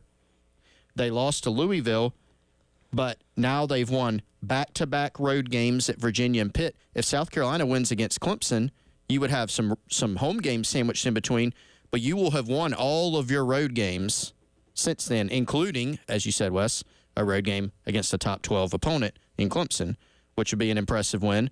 Then you start looking. So Ward Manuel's saying they've come on, talking about Clemson. They dominated the Citadel. So Carolina dominated Wofford after, the first quarter. And Carolina has come on, as he said, and they would have a longer winning streak, and they would have a win over Clemson. The other part, that was number 1. Number 2, and there's probably not just 2 things, right? But this is what came in my head. If you're looking for, again, between 3 teams that are literally all 1 spot away, it's not, you're jumping from 12 to 7 or 15 to 5. This is, you need to go more than 2 spots, as you said, Wes. But if you're thinking about just jumping those 2 teams, they're all 1 spot away. They're all sandwiched right there together. Alabama's best shot to bolster their resume is to beat Auburn by 50 Ole Miss's best shot to bolster the resume is to beat Mississippi State by 50. Neither of those teams are good in terms of record. They're not in the college football playoff rankings. South Carolina's best shot to bolster the resume is to win a road game against the team who's number 12, who the committee thinks high of right now. And so if you're looking at who has the best shot to, make an impression, it's South Carolina. Then you pair that with the fact that they have shown the trajectory in winning all these games in a row. And it's not just that. Look, winning against Clemson on the road in any form or fashion is going to be impressive. And if you did win by 10, 14 points, a little more convincingly, that's only a further data point that you can add to that can make your case stronger of potentially jumping in Alabama and Ole Miss. And again, we're talking about all this from the context. Right now, Clemson is the first team out. In the latest playoff rankings, Clemson is occupying the spot that is on the outside looking in right now because, again, Boise State is 11 as a theoretical conference champion, occupying one spot, and then Indiana is at number 10, falling from number 5. So you might still need a little bit more help on things happening within the top 10 or at conference championship game next weekend. But jumping up to that 12th spot, just based on these rankings, would put you right there on the doorstep of getting in. Yeah, that puts you on the cusp, basically. And so I'm looking at it. I'm looking at it two ways, guys, because you can break your brain if you start trying to look at all the different scenarios and percentages and all that stuff. But if you were to sort of just try to break it down as simply as possible, and I'm looking at it kind of as part one and part two, and so I think there's enough meat on the bone for us to push part two to the other side of this. Mm-hmm. But part one is essentially you're in that first 4 out right now. Yeah. Unfortunately, you're at the end of it, but you're in first 4 out. So you have gradually, there's been chaos raining down around you, and you've just kept winning. You've gradually moved up. And here was my biggest takeaway, and I want to get into, so if you're in that first 4 group right there, the first 4 out, you want to be at the top of the line of that group. Yep. Then, no matter who you are, Clemson, South Carolina, Alabama, Ole Miss, then you want some help above you so that whoever grabs the sort of lead out of that group right now, it's Clemson. Mm-hmm. Whoever grabs the lead has room to move up. It becomes a numbers crunch at this point. I tend to think you are going to need help above you to move up. But, guys, my biggest takeaway from the show yesterday was the intro hit.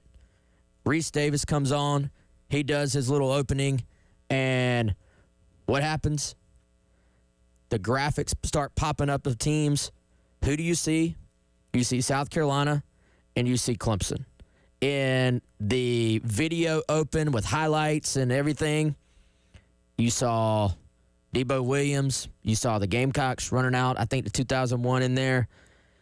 For the first time this year, in my opinion, South Carolina was being taken seriously as a college football playoff contender to make the field. This was not just a Gamecock fan thing. This is not just a local thing. This is not just us doing the crazy numbers.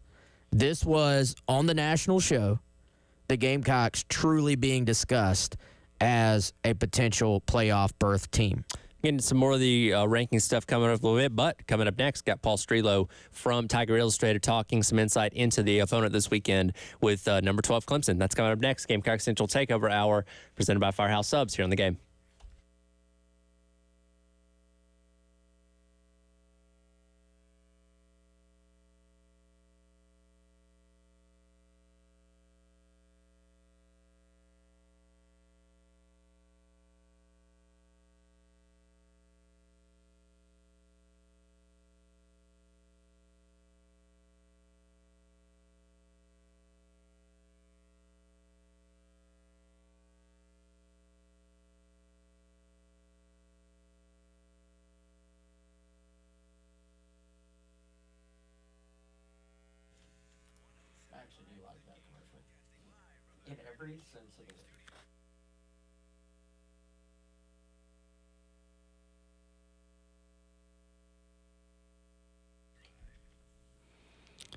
Guys, I mean, the college football season has been everything we could have dreamed of and more. And the good news is there's more left to the college football season. If you are looking around saying, man, I would like to be enjoying this in a home theater, a man cave, I really like to have some surround sound. I'm getting, this is the worst right here, I'm streaming on multiple devices and getting a buffering signal where I'm on my back porch, in my screen porch, my patio, and my range isn't good enough for my Wi-Fi. The guys over at Integrated Media can help you with all of that stuff. Michael, Nathan, their team, they've been to Wes's home, they've been to my home. They can come help you with any of your audio-visual needs, and they can turn your home into a smart home. That's where you can control your lights, devices, thermostats, security, and cameras, everything from the touch of a button on your smartphone, whether you're at home or away. Very convenient, very safe. They can do it for you. IntegratedMediaInc.com, 803-948-8327.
Welcome back in. It is the Gamecock Central Takeover Hour presented by Firehouse Subs. Tyler, West, and Chris along with you on your Wednesday here on the game. Of course, no show tomorrow. We'll be back in here on Black Friday getting you set for Carolina and Clemson. A top 15 matchup, number 12 Clemson, number 15 South Carolina, taking place at Memorial Stadium coming up on Saturday. To get more insight into the Tiger program, welcome back to the show, Paul Strelo from Tiger Illustrated. Paul, first of all, appreciate your time this morning. Of course, Clemson is the higher-ranked team. They're going to be favored at home this weekend. How does this fan base view this year's version of South Carolina, though, going into this matchup? While Clemson is favored on paper, I don't know that anyone – say anyone. It's hard to put a pulse on the whole fan base.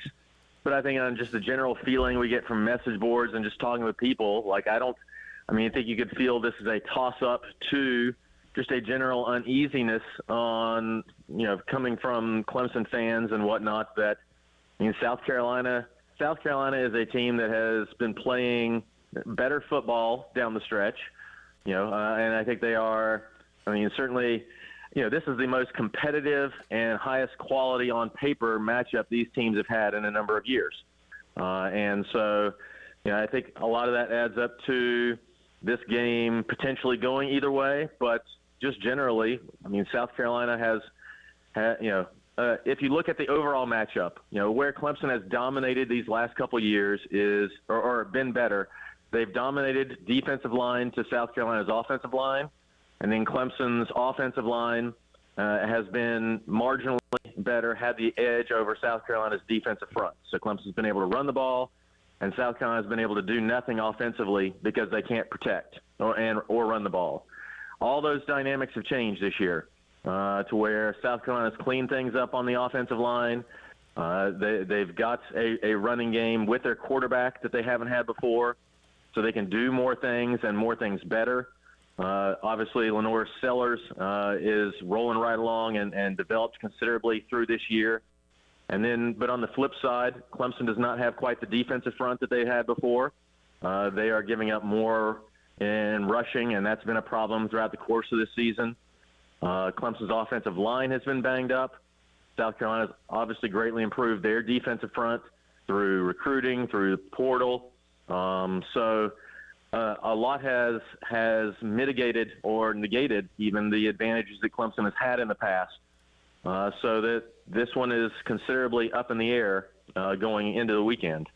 Hey, Paul, it's Wes. Great to hear from you, man. I appreciate you taking the time. So I would say the one area of this game that maybe just the perception from Carolina fans, at least in general, is a little bit off, and an area where even though Clemson won last year, and obviously it was an incredibly tight game 2 years ago, Clemson did not get good quarterback play in either of those games.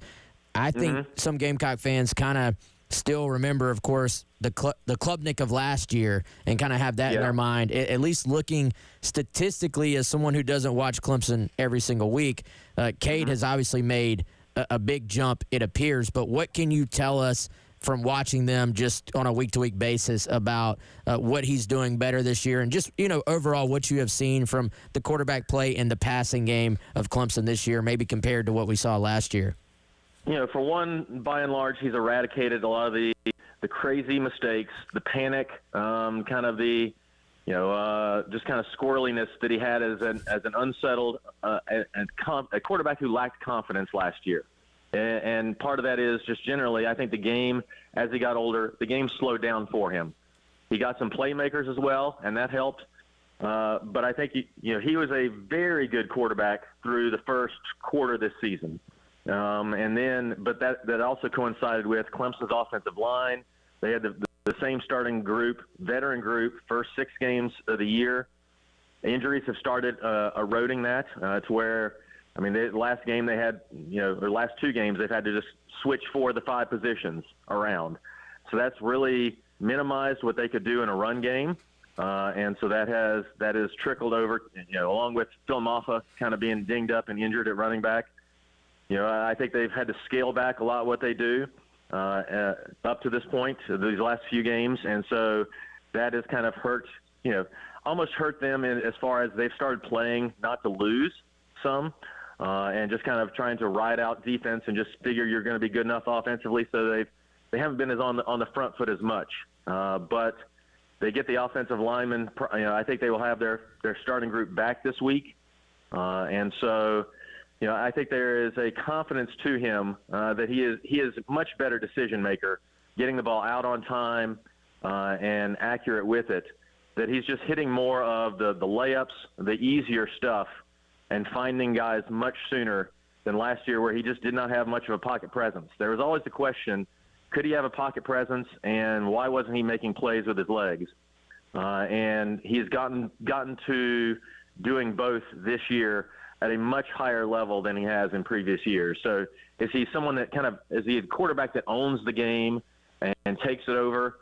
He's not that, but he's become very, very good at executing the system that they are doing, not making mistakes, and occasionally being able to improvise much better as far as scrambling, designed runs, and being more of a threat there that he was not last year.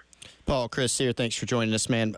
Lenoris Sellers is a guy that Dabo Swinney talked about a lot yesterday, and just the challenge in defending him.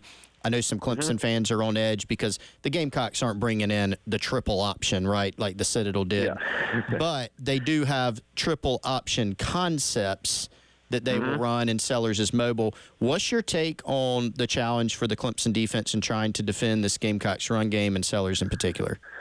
I mean, I think what we've seen through the course of this season for Clemson is going back to earlier, they have not been as good up front defending the run.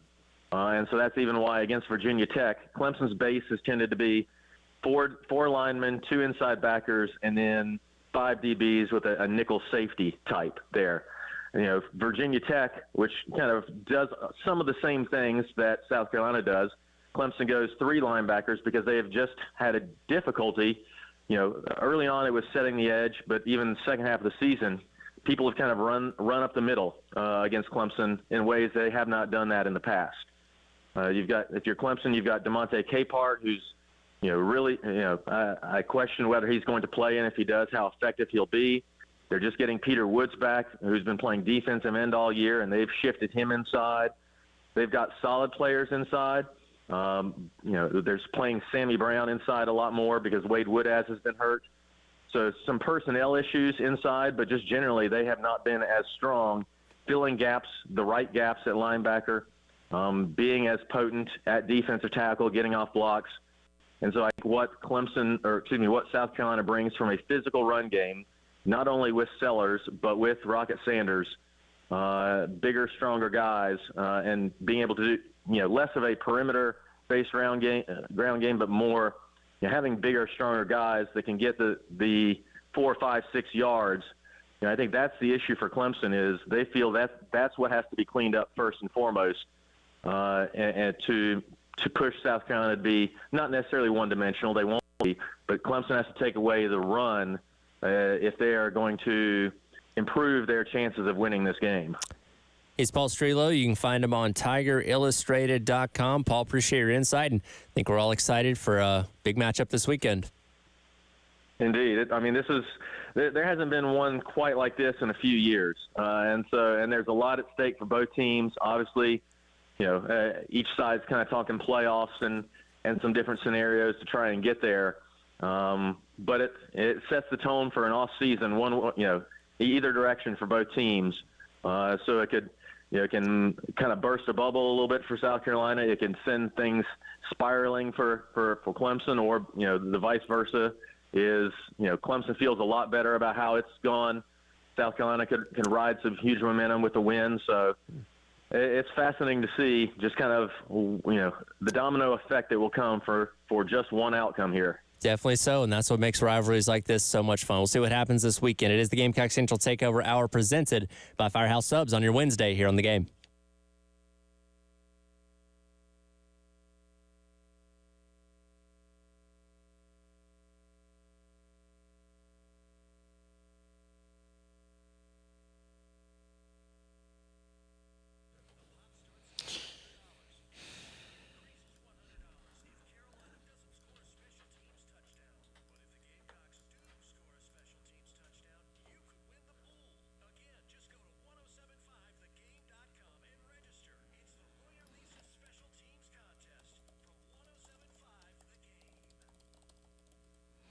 All right, one of our great partners here on the game is Krantz Cooling and Heating. Appreciate Justin Krantz, general manager over there, and his entire crew. Family owned and operated, locally owned and operated business since 1983. Krantz Cooling and Heating has been helping Midlands residents and Midlands business owners with all of their HVAC needs. You want to keep your systems in working order, and so to do that, you want a professional, reliable, and full-service HVAC contractor and locally owned and family-operated business. In my opinion, that's the way to go. KrantzCooling.com. That's Krantz with a K, cooling with a K, KrantzCooling.com, or give them a call, 803-672-3224. Check out their Google reviews. You can schedule an appointment. You can text them from their website. They can help you with installation, repair, and maintenance. That's KrantzCooling.com or 803-672-3224. 3224.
Welcome back in. Gamecock Central Takeover Hour presented by Firehouse Subs. Tyler West and Chris along with you On your Wednesday, a busy Wednesday at that, halftime show. Terry going to be broadcasting live from the Nest at 1331 Gadsden Street in the Vista from 12 until 3. Come by, and just like yesterday, at Acato's Power Equipment, Jay and Elijah, you can register to win tickets to see Carolina Clemson in football, Carolina Clemson in men's basketball, and Carolina Clemson in baseball. Win all 3 of those tickets just by going by and registering for your chance to win when it will be announced come Friday morning at 7:30 on the early game with Bill and Preston. Then tonight, 5:30 pregame, 6 o'clock tip as men's basketball plays the second game of the trip down there in Fort Myers to take on Virginia Tech, and tip off at 6 coming up right here on the game. Of course, appreciate Paul Strelo from Tiger Illustrated for talking all things Clemson there in that last segment. Again, the Tigers number 12 in the country, the first team on the outside looking in with the latest college football playoff poll. Now, if Miami does lose this weekend to Syracuse, they would get a chance in the ACC championship game coming up this weekend. But as we get set to close out the regular season, and we kind of knew this was going to be the case with the 12-team playoff, there are 3 teams that will essentially know their fate coming away from this weekend, regardless of what happens in conference championship weekend. Penn State at number 4, Notre Dame at number 5. Penn State taking on Maryland. Is this? Hello, is this better? Tennessee taking on. Okay. Oh, wait a minute. They're going to be in, what the ranking is going to be, but they're in this weekend. Okay, is this better? Is this better? Yeah, they're in. What about now? Wait a minute. Hold on. 5 That anybody wants to be. Give us those teams again. Notre Dame at 5, Tennessee at 8. Is this better? Okay. Is this better? They're going to play next weekend. Okay. What about now? They're going to win. They're going to be in. Louder. You want it louder? Yeah. Okay. What about this? Saturday. No. Louder. Okay. When you're in. Te- Okay. So That was the. 4. okay. Testing 1, 2, 3. 4. Testing 1, 2, 3. Testing. 4. 1, 2, 3. Testing. 4. 4. Hello. Can you hear me? Yeah, now I hear Okay. All right. Oregon and Ohio State. Hold on. Let me test out. Yeah, I agree. I think they're both in. But so from a South Carolina standpoint, and let's reset the stage just a little bit because it is a lot. And I know especially a lot when you're trying to listen over air to kind of formulate everything in your head. Okay. Can you South hear me? Carolina currently in the first. louder. Hold on. Miss South Carolina in that order. First things first. Can you move up in the context of that first 4 out? Beating Clemson, obviously you go ahead of them. What we don't know is if you beat Clemson. Okay. Testing 1, 2, 3. Out, Louder. Hold on. put you above Alabama. Testing 1, 2, and 3. or Ole Miss, who Louder. Testing 1, 2, 3. So A little bit more. Okay. I looked at it like Right here. first things first. A little bit more. Second Okay. things second. Oh, 1, 2, 3. What does winning that game? More. 1, 2, 3. Testing. More. More. 1, 2, 3. You moved More. Okay. 1. Clemson by 10. Is it- Alabama, Ole Miss. Is this good? That's close to good.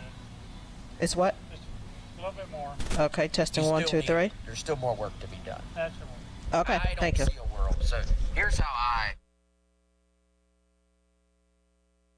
Let's look at the rankings and let's just assume. So Oregon, Ohio State, Texas, Penn State, that's your first 4. I'm assuming those teams are in, like, for this exercise. Sure. And because even losses, they probably do not fall below a South Carolina. And yeah, I know people are going to make an argument about Texas, but if Texas just looked awful the last 2 games of the year, there's still an SEC team going into that spot. Yeah. So in terms of finding room to move up, it doesn't do much good to like discuss that part. So take the first 4, chop them out of this conversation. Then take the number 11 and the number 12 spot and chop that out of this conversation. Because as of right now, that's Boise State. That's your group of 5. Call it a placeholder, whether they're 11 or 10 or 9 or whatever in the end. Doesn't matter in terms of numbers. that spot's being taken, and take the number 12 spot right now and chop that out of the conversation too, because that's going to be taken by someone as well, by a conference champion. Probably Big 12. Yes. At this point. Or Boise State. Yeah. Like Arizona State was 16th in the rankings. Yes. Last night, but they are in as a conference champion. 12. They would jump up to 12. That final spot. As a Big 12 champion. Yes. Okay. So that leaves, just for this exercise, that chops you down to who is currently 5 through 10. Start out Notre Dame. And this is the one where on paper, or really not on paper, more in my mind, I'm saying if Notre Dame loses this week, they should not be in. But I can't definitively say that they would drop below your, let's just say, your team from the first four out right now, whether that's Clemson, South Carolina, Alabama, Ole Miss. That group they probably should drop out, but would they? We don't know. So then you start sort of creeping down. Who are your options to open up a spot for you? Miami at number 6. If they lose to Syracuse, then they could drop out. I personally, just because I think they're a good team, I really don't think that's going to happen. And I don't know if they drop out even with a loss. So you're saying, let me make sure. Miami, if they lose to Syracuse, is out of the ACC title game. Yes. They would be, yes. And then they would have losses to Georgia Tech and Syracuse, but you think they're still in as an at-large? I think they would have a shot to be, yes. Do you think they're definitely out? I can't say anything definitive. I think they should be out. All right, we're talking 90%. I think they're out. Okay, I think they're out. So that spot's open. Yeah. Now you can make the argument, okay, if Clemson's at 12 at 9-2 without really any impressive wins, then theoretically that is Miami a good point. could still float around somewhere. Why does the committee like Clemson so much right now? Is a good question. Then Clemson, in that scenario, Clemson would have a win over South Carolina. Yeah. Oh, man, that's tough. Here's the funny thing, too. Clemson could lose to South Carolina. Yeah. Miami could lose to Syracuse, and Clemson could still find their way into playoff by winning the ACC. And if that happened, could actually still bump South Carolina by occupying that last spot. Yes. In a roundabout way. Yes. Which is why, so if you're wrong on any one assumption, it changes the percentages on everything, right? So maybe all right, if Miami, but then, Miami is out of the ACC championship. So then it becomes SMU. It becomes SMU and Clemson. Yes. Period. Yes. End of story. Which, as you pointed out, opens up an entirely different can of worms that no Gamecock fan wants to go down. We don't want path. that. Okay. Cheer for Syracuse. The only orange that's okay. No, cheer for Miami. Or excuse me, cheer for Miami. The only orange that's okay. Yes. Okay. Georgia is next. Yes. But Georgia complicates it by they're in the SEC championship. Wait a minute. Can we save this for the other side so we can? Yes, I don't know if we have room. I'm trying to make this make sense, but we'll try and wrap up this conversation coming up next at Gamecock Central Takeover Hour, presented by Firehouse Subs on your Wednesday here on the game. I love how you put the too long didn't read and then crucial nowadays.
All right, guys, let us tell you about our friends over at Classic Roofing. Go check out more information at classicroofingsc.com or give them a call, 803-590-7870. Obviously, we hope you're not having roof issues this time of year or any time of year, but when they come up, you want to make sure that you are completely covered.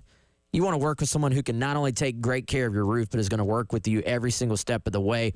If you call that number, you're going to be dealing directly with, a lot of the times, the owners of Classic Roofing. They're going to take great care of you just like they took great care of me and my wife at our home. So whether you own a home or a business, so either one, that's commercial or residential, they're going to take great care of your roof. If you want to go ahead and sort of get set up for the future, go to that website, classicroofingsc.com. Hit the free estimate button. When you do that, you're going to let them come out, and they're going to give you a complete evaluation of where your roof is and what the future of that roof may look like. Again, our friends at Classic Roofing, hit them up today.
Welcome back in. Gamecock Central Takeover Hour presented by Firehouse Subs. Tyler West-Chris along with you here on your Thanksgiving Eve as we navigate our way through the latest 12-team college football playoff poll. Last night, of course, South Carolina sitting at 15, Clemson sitting at 12 ahead of this weekend's matchup. We're kind of going through the top 10 and seeing what kind of plausible scenarios could unfold that might end up benefiting South Carolina. We talked about Notre Dame, Penn State, and obviously Tennessee being in good positions to win this weekend and lock themselves in. Talked about Miami. As long as they don't lose Syracuse, they're in the championship game next weekend and probably have locked up a spot at that point, regardless of what happens then. Next, we get to Georgia at number 7, who's locked in the SEC championship game with still a game against Georgia Tech to play on Black Friday. Yeah, the just awful scenario for Carolina, I think, is that if Georgia wins big over Georgia Tech, but then A&M beats Texas and Georgia, and A&M steals an auto slot, and now you're dealing with both Georgia and Texas also being in your conversation for at-large. Right. That's your terrible scenario, in my opinion. Yes, because the committee will not budge either way on this. We don't know what happens to losers of conference championship games. I would think you wouldn't penalize them for playing a 13th game, but we don't know. Well, Ward Manuel has said that, again, and I think there's a difference from what they say between what they do, and that changes sometimes. Sure. Like even on the same week, you can say one thing. You know, their number one criteria, like listed first, is strength of schedule, and last night, he's basically like, well, strength of schedule. Like he said several times in several different ways, it's not just about strength of schedule, and they appear to be prioritizing wins and losses more. So which one is it? We don't know. Yeah, so I think that's bad. Like that's just that's a conversation you don't want. It introduces too many other things into this thing. Here is actually where I have circled Tennessee at 8. Okay. If Vanderbilt knocks off Tennessee, Tennessee is out. Yeah, I think that's pretty fair. Now, I guess the question becomes, how far does Tennessee fall? Because Alabama lost Tennessee. Now, they were ranked ahead of them last week by 4 spots, which was crazy despite the fact that they had the same record. So does a loss to Vanderbilt, which, again, this isn't the usual Vanderbilt that's, 2-9 going into this game. They're a solid team, already locked into a bowl. How much do you drop Tennessee for losing that game? With still a win over Alabama, who's at number 13 as of right now, which is quality win for them. How far do they drop? Well, if South Carolina is the top team in the group, which is in the first 4 out, which is our assumption for this exercise, then you have 2 teams that are 3-loss teams, right, in Tennessee and South Carolina. Yep. And you have a Tennessee team that will have now lost to Arkansas, a Tennessee team that had a close-ish win over Oklahoma, who South Carolina blew out, would have a loss to Vanderbilt, who South Carolina was really the only team to just kind of beat up on Vanderbilt. And you would be in a position where South Carolina would have won 6 straight, and Tennessee would have won, lost 2 of their final 3 games of the season at that point. Yep.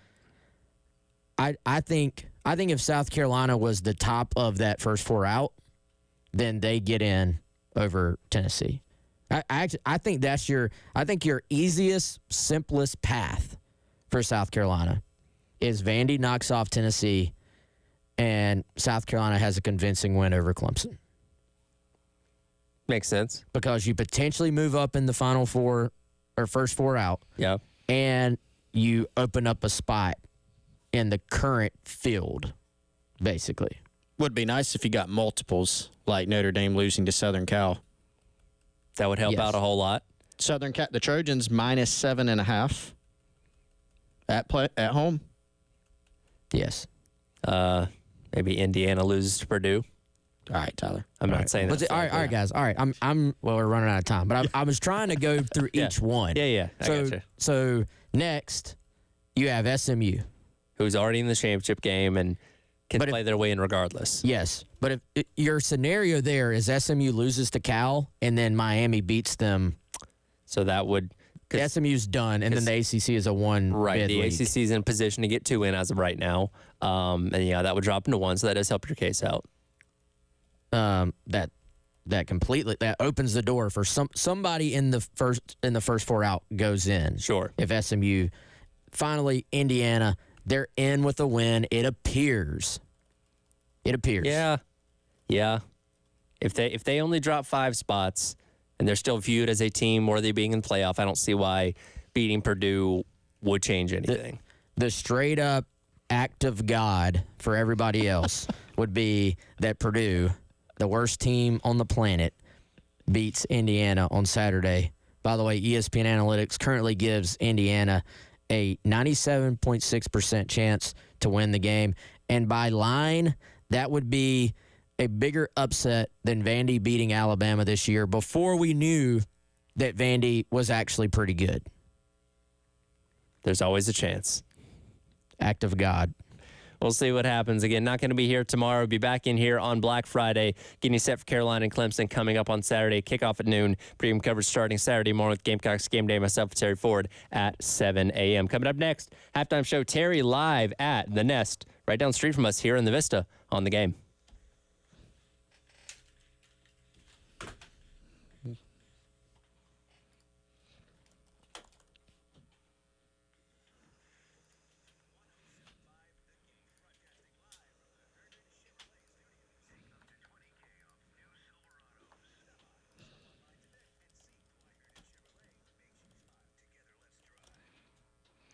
All right, y'all know what time it is. 11:55 here on The Game. That means it's lunchtime. So if you're hungry, you know where I'm going to recommend. Firehouse Subs. 15 convenient locations all around the Midlands. No matter where you are in the Midlands, there is a Firehouse Subs guaranteed to be close to you. You can check out all of their locations, whether you go online, firehousesubs.com, or the app. That's my favorite method because when you download the app, not only can you find the closest Firehouse Subs near you, You can use the Rapid Rescue to Go to avoid the wait, so your food's waiting on you when you get to the restaurant, hot and ready to go, ready to eat. Delicious Firehouse subs, all their favorites. And you can also earn rewards towards future Firehouse subs purchases. Like I said, they've got all your favorites, but right in time for Thanksgiving, the new Thanksgiving turkey sub here for a limited time. Premium carved turkey, cranberry sauce, dressing, mayo, all on a sub roll. And the hot sauce bar is back. FirehouseSubs.com or the Firehouse Subs app.